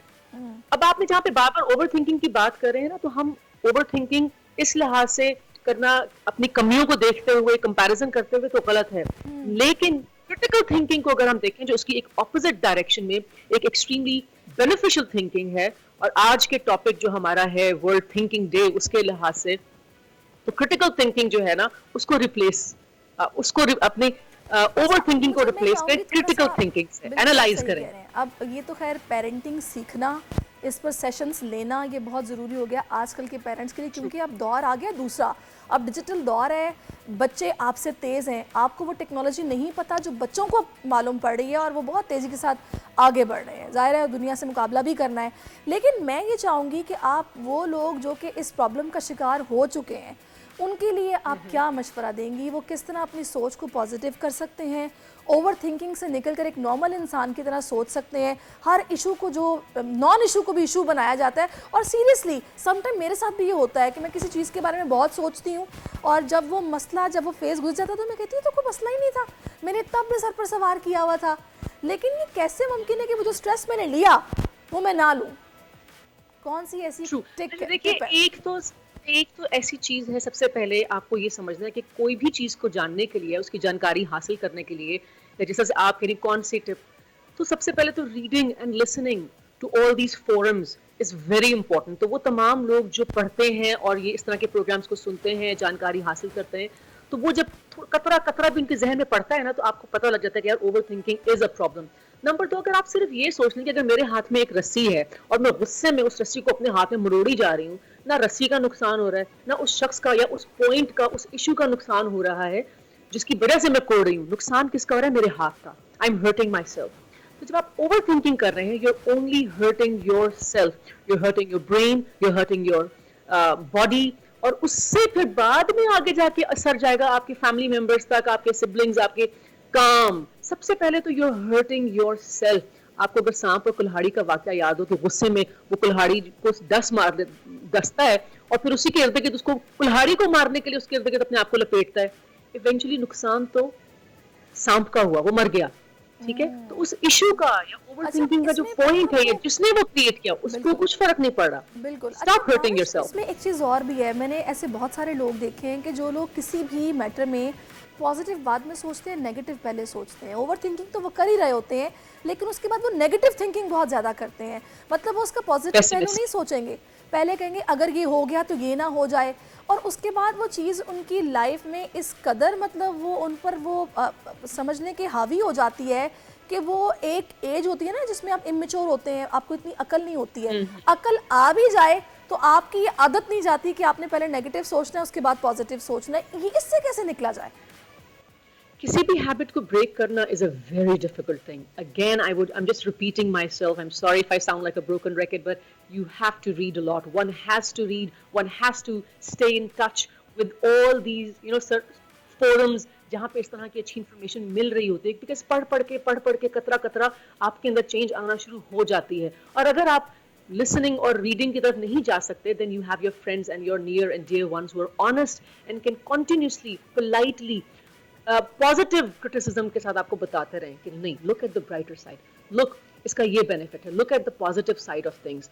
सो जैसे अब ये देखो ना, ये छोटी छोटी सी कहानियां हैं सांप और कुल्हाड़ी की, बैम्बू एंड फर्न की, अगर ये हम इनको बार बार इनको देखते रहें, सुनते रहें, पढ़ते रहें, तो ये टाइम आएगा कि आपको ये अंडरस्टैंडिंग आएगी, ट्राई अगेन इतनी बार पढ़ी कि वो हमें याद हो गई, याद हो गई है, which ना अभी भी वो वर्ड परसिवरेंस जो है वो आपको आता है कि यार being consistent is the key to success. तो ऐसे ही चीजें बता के, अब देखिए आपने मुझसे ये टॉपिक डिस्कस किया, चीजें मेरे लिए भी दोबारा से ताजा हो गई हैं। So it has helped me also, not just the listener but me also, कि यार अच्छा कुछ नेगेटिव चीजें चल रही थी, I am growing my roots, I am preparing myself for something better.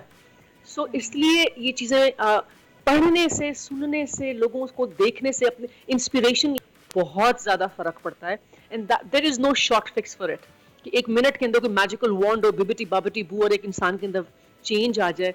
Unfortunately, it can only happen in a fiction story. Reality में, we need to learn. It's about continuous learning. कौन सा medium है learning का? Friends, family के through? जबरदस्त, बिल्कुल ऐसा ही है. आपने बहुत अच्छे से मुझे इस पर समझाया और बहुत अच्छी टिप्स भी दी हैं. Mahavish Sultana, thank you so much for your time, और इंशाल्लाह आपसे बात होती रहेगी, बहुत कुछ सीखने को मिल रहा है. अभी मैं आपका शुक्रिया अदा करूँगी. अब हमें बात करनी है कुछ मौसम की, और आपको पता है कि नॉर्दर्न एरियाज़ में स्पेशली बलूचिस्तान की तरफ बर्फ़बारी हुई है. सयाह तो बड़े खुश हैं, और वहाँ पर एक बड़ी तादाद है शहरियों की जो कि पहुँच रही है और मौसम को एंजॉय करने के लिए वहाँ पर मौजूद है. तो इस वक्त हमारी नुमाइंदा हैं सिद्रा आरिफ, जो कि प्रिंस रोड पर मौजूद है. किस तरह से वहाँ पर नाश्ते को एंजॉय किया जा रहा है, ये उनसे जानते हैं. जी सिद्रा.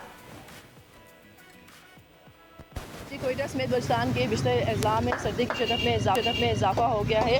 आने वाले दिनों में सर्दी में शिदत में मज़ीद इजाफा होगा. महकमे मौसमियात के मुताबिक आपका जो टेम्परेचर ज़्यादातर रिकॉर्ड किया जा रहा है वो माइनस में कोयटा, ज़ियारत और कलात में रिकॉर्ड किया जा रहा है.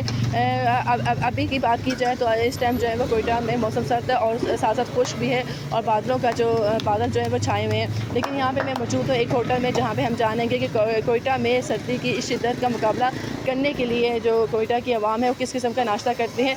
जी सर, बताइए आवाम सर्दी का इस मौसम में किस किस्म का नाश्ता करना ज़्यादा पसंद करती है? ये जो है ना, ख़ास तौर पर इस मौसम में जो है ना, तो ये हलवा पूड़ी पर जो है ना बहुत ही रश हो जाता है, और साथ में जो है ना पाए बहुत चलते हैं, ठीक है ना, और चाय भी होती है, अंडा पराठा भी होता है. ये लोग जो है ना बहुत पसंद करते हैं. ख़ास तौर पर बारिश या सर्दी ज़्यादा होती है तो इस मौसम में जो है ना ये चीज़ें बहुत ही पसंद है. जी, आपने जाना कोयटा की इमाम सर्दी का मुकाबला जो है वो गरम गरम हलवा पूड़ी इसके नाश्ते से या पाई से खाने के करती है. इसके अलावा सर्दी की शिद्दत में मुकाबला करने के सर्दी की शिद्दत से मुकाबला करने के लिए कोयटा की आवाम जो है वो गरम मलबूसात का भी इस्तेमाल करती है. जी, बहुत शुक्रिया सिद्रा, आप हमारे साथ मौजूद. यकीन जाने मुँह में पानी आ गया. ये जो गरम गरम मैंने पूरियाँ देखी हैं ना, और मुझे भटूरे भी याद आ रहे हैं और पाए का सालन भी याद आ रहा है. एनी हाउ, जैसे ही मैं फ्री होंगी तो मैं कोशिश करूँगी कुछ अच्छा सा नोश फरमाया जाए. तो यकीनन आपके मुँह में भी पानी आ रहा होगा, तो आप भी अपने लिए इंतज़ाम करें, लेकिन शो देखते रहें, क्योंकि आगे और भी बड़े ज़बरदस्त मेहमान हैं जो मुझे ज्वाइन करने वाले हैं. पाकिस्तान में नाज़रीन टैलेंट की कोई कमी नहीं है, मगर सिर्फ उन्हें मज़ीद निखारने की ज़रूरत होती है. आज हम बात करने वाले एक ऐसे स्पोर्ट्स की जिसके बारे में कम लोग जानते हैं, बहुत ही कम लोग जानते हैं, लेकिन अब ये गेम जो है वो नौजवानों में काफ़ी मकबूल होता जा रहा है. वो है जी कार्ट रेसिंग. एक मुनफरिद गेम है और यूरोप में, ऑस्ट्रेलिया में मकबूल होने वाले गेम की तरफ अब पाकिस्तान में भी इसका काफ़ी रुझान होता जा रहा है. और इस वक्त कराची में मौजूद हैं ओमनी रेसिंग ट्रैक पर, जो नौजवान है काफ़ी अरसे से जा रहे हैं और ख़ुद की ऑटो रेसिंग की सलाहियतों को निखार भी रहे हैं. अच्छी खबर यह है कि कराची में ओमनी कार्ट सर्किट ने अपनी रेसिंग टीम बनाने का ऐलान किया है, क्योंकि 24 फरवरी को दुबई में होने वाली वर्ल्ड कार्टिंग चैम्पियनशिप में मुकाबलों की तैयारियों के लिए पाकिस्तान की तरफ से पहुंचने वाली है. तो इस हवाले से हमने बात करनी है. लेकिन अभी मैं आपको बता दूं कि जो मुझे गेस्ट ज्वाइन करने वाले हैं अवैस नकवी साहब हैं, जो कि हमें बहुत कुछ बताने वाले हैं इस गेम के हवाले से. एक ब्रेक लेती हूँ, ब्रेक के बाद वापस आती हूँ. Stay with us. आजकल जिंदगी ही सुबह आउट ऑफ कंट्रोल है, दुनिया बोल है, तेरी दुनिया बोल है. जी जनाब, मैंने जिस अनोखे गेम की बात की थी ना, बस ये नौजवानों में काफ़ी मकबूल हो रहा है, क्योंकि आज के जो हमारे बच्चे हैं ना वो किसी भी शोबे में पीछे नहीं है. गेम्स हो, आईटी हो, कुछ भी हो, तो ज़बरदस्त तरीके से परफॉर्म कर रहे हैं. तो इस वक्त हमें अवैस साहब ने ज्वाइन किया, अवैस नकवी साहब, जो कि CEO हैं ओमनी कार्ट के, और उनको हम वेलकम करेंगे अपने शो में. Thank you so much Awais साहब फॉर योर टाइम. सबसे पहले तो मुझे ये बताइएगा, ये इतना ज़बरदस्त गेम है जो कि अभी बड़ा पॉपुलर हो रहा है यंगस्टर्स में, क्या वजह है कि पहले इतना नहीं पता था बच्चों को और अब पता चल रहा है? जी, thank you for having me. और बिल्कुल देखें, अब पॉपुलर इसलिए हो रहा है क्योंकि जब तक पाकिस्तान में कोई फैसिलिटी नहीं होगी इस चीज को एक्सपीरियंस करने की, तो ऑब्वियसली लोग सिर्फ टीवी पे या वीडियो गेम्स पे या इंटरनेट पे देख सकते हैं. तो अब जब से ओमनी कार्टिंग सर्किट एस्टैब्लिश हुआ है पिछले साल, अब कोई 1 साल हुआ है हमें अभी, 23 में हमने 22 सितंबर से शुरू किया है पब्लिक के लिए. तो तब से फिर काफ़ी लोग आ रहे हैं, यूथ आ रहे हैं और फैमिली फ्रेंड्स आ रहे हैं और वो एंजॉय कर रहे हैं, और फिर वो एक दिलचस्पी बढ़ती जा रही है. अच्छा, इसमें ना प्रोफेशनली ज़ाहिर है ट्रेनिंग बहुत इसमें मैटर करती है, उसके बगैर तो आप ज़ाहिर है इस गेम में पार्टिसिपेट नहीं कर सकते हैं। तो इसमें कोई एज लिमिट भी होती है या फिर जो आपके पास अब ज़ाहिर है आगे आप लोगों की ये चैम्पियनशिप भी है, तो जो इसमें रेसर्स हैं वो क्या इंटरनेशनली ही हैं या पाकिस्तान से भी हैं, कौन कौन होंगे, थोड़ा सा बताएंगे इस हवाले से? देखिए, रेसिंग तो गोज बैक 120 इयर्स की हिस्ट्री है कि जब से गाड़ी इन्वेंट हुई थी, जब से वो कहते हैं कि जब से दूसरी गाड़ी बनी तो रेसिंग शुरू हो गई उस टाइम से। और आपको तो पता ही है कि हमारे मुल्क में हमारे ट्रैफिक और उसका निज़ाम किस तरह होता है, तो ड्राइविंग का हर एक कोई एक जल्दी होती है। बट आई थिंक एक इनहेरेंट ह्यूमन नेचर है for desire to be fast and excitement है, उसमें थ्रिल है, तो वो चीज़ें करते हैं। मगर वो सेफ एनवायरनमेंट चाहिए होती है, डेडिकेटेड वेन्यू चाहिए होता है। और अब जो रेस जिसमें हम जा रहे हैं वो दुबई की इंड्योरेंस चैंपियनशिप है। It's a very prestigious, 20 years से वो यहाँ पे होस्ट हो रही है रेस, और उसमें पूरी दुनिया से all over the world, Europe, UK, France, Germany, Russia, Asia, India, तो कोई 30 टीम्स हैं जिनके साथ हम कम्पीट करेंगे। सही। अच्छा, अभी ये जो रेस है, मैं पहले चाहूँगी टीम की बात करने से पहले थोड़ा सा मुझे इस रेस के बारे में बताइएगा। ये फार्मूला 1 टाइप रेस है, किस तरह का गेम है, इसमें जो मतलब ज़ाहिर है जो यूज़ कर रहे हैं आप लोग कार्ड्स, वो किस तरह की होती हैं, थोड़ा सा बताइएगा। देखिए, कार्टिंग जो है वो मोटर स्पोर्ट में बहुत सारे डिफरेंट लेवल्स हैं, और F1 जो है फार्मूला 1 वो टॉप लेवल है, बिल्कुल वो पिनिकल है। Karting is the stepping stone या एंट्री लेवल, और हर एक जो शुरू करता है प्रोफेशनल रेसिंग वो गो कार्टिंग से करता है, और गो कार्टिंग में भी डिफरेंट लेवल्स हैं, और फिर वो गो कार्टिंग के थ्रू बचपन से करते हुए आते हैं। एज अ 6-7 ईयर ओल्ड आप ये स्टार्ट करते हैं स्पोर्ट, और फिर बाय द टाइम यू 16-17 तो आप फार्मूला जूनियर फार्मूला रेसिंग में आ जाते हैं। तो कार्टिंग इज द प्लेस जहाँ पे सारे ड्राइवर्स अपना स्किल और रेस क्राफ्ट सीखते हैं और आगे निकलते हैं और बढ़ते हैं। अच्छा, मैं चाहूँगी थोड़ा सा मुझे बताइएगा कि ये जो आप लोगों की कार्टिंग सर्किट है, उनके रिसेंटली मैंने सुना कि to be built in Pakistan, और आप लोग इस पर काम कर रहे हैं, बड़ा अच्छा महसूस हुआ था। तो ये तो बड़े स्पेशल ट्रैक होते हैं, ये आप लोगों ने बनाया है, फिर टीम का बताइएगा कि किस तरह से आप लोग ट्रेनिंग दे रहे हैं या फिर दे चुके हैं, आगे आप लोग पार्टिसिपेट करने जा रहे हैं, अब जो इवेंट होने जा रहा है इसकी तैयारी के भी हवाले से बताइए।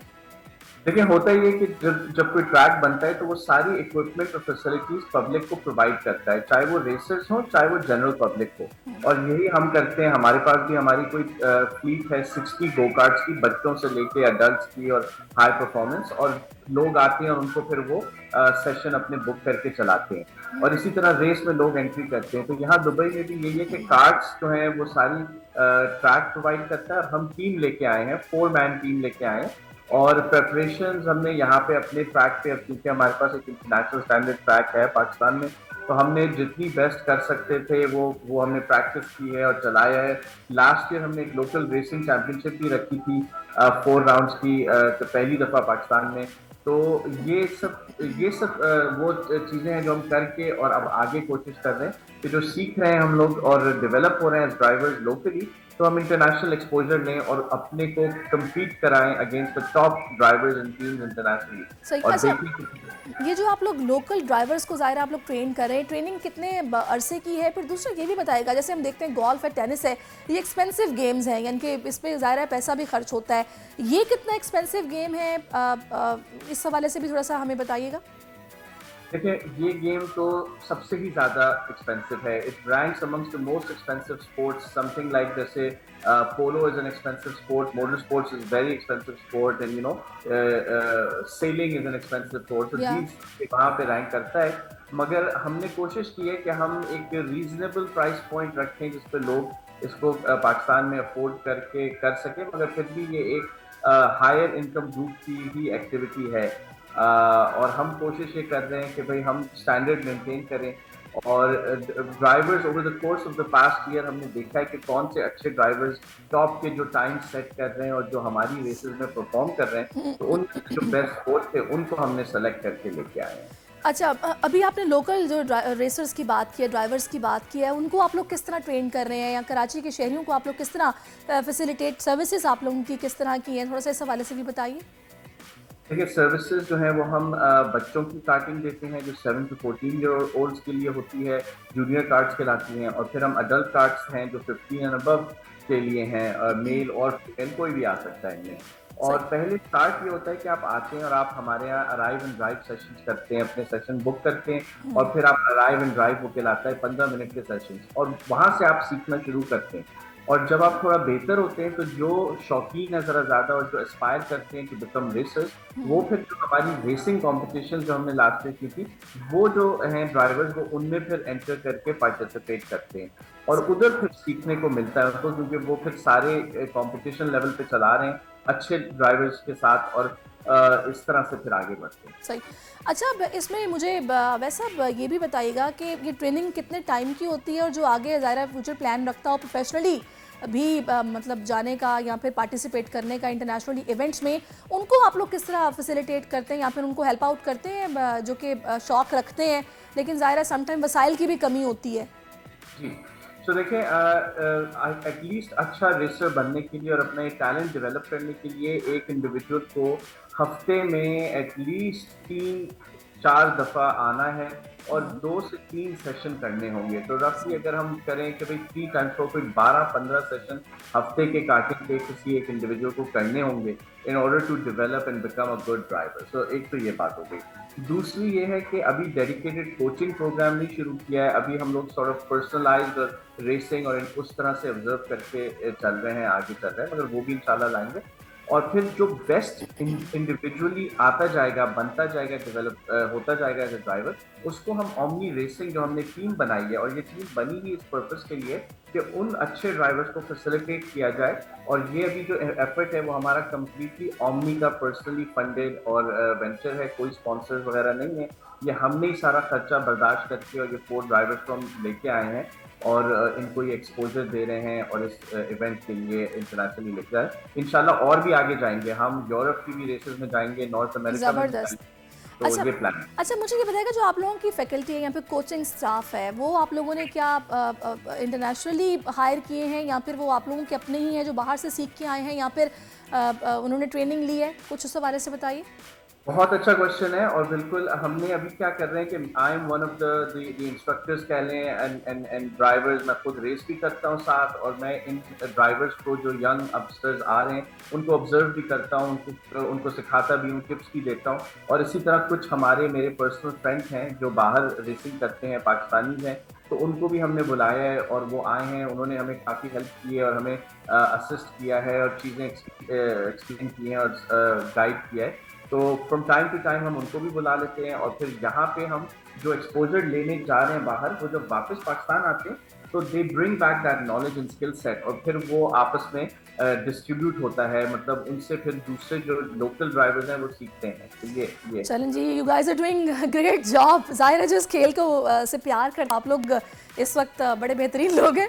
Thank you so much for your time और आपने अपना कीमती वक्त हमें दिया, हमारे साथ मौजूद रहे। नाज़रीन, होप सो आपको आज का शो पसंद आया होगा और वक्त अब चूँकि ख़त्म हो रहा है, दिल तो नहीं चाह रहा आपसे मैं बातें करती रहूँ, दिल चाह रहा है, लेकिन इसी अच्छी मैसेज के साथ कि थिंकिंग करनी है, ओवर थिंकिंग नहीं करनी है। तो मुझे इजाज़त दीजिए, अपना बहुत ख्याल रखिए, कल मिलते हैं, कल तक के लिए अल्लाह हाफ़िज़। आजकल जिंदगी ही सुबह आउट ऑफ कंट्रोल है, दुनिया बोल है। सब्सक्राइब करें और बेल दबाएं ताकि कोई खबर रह न जाए।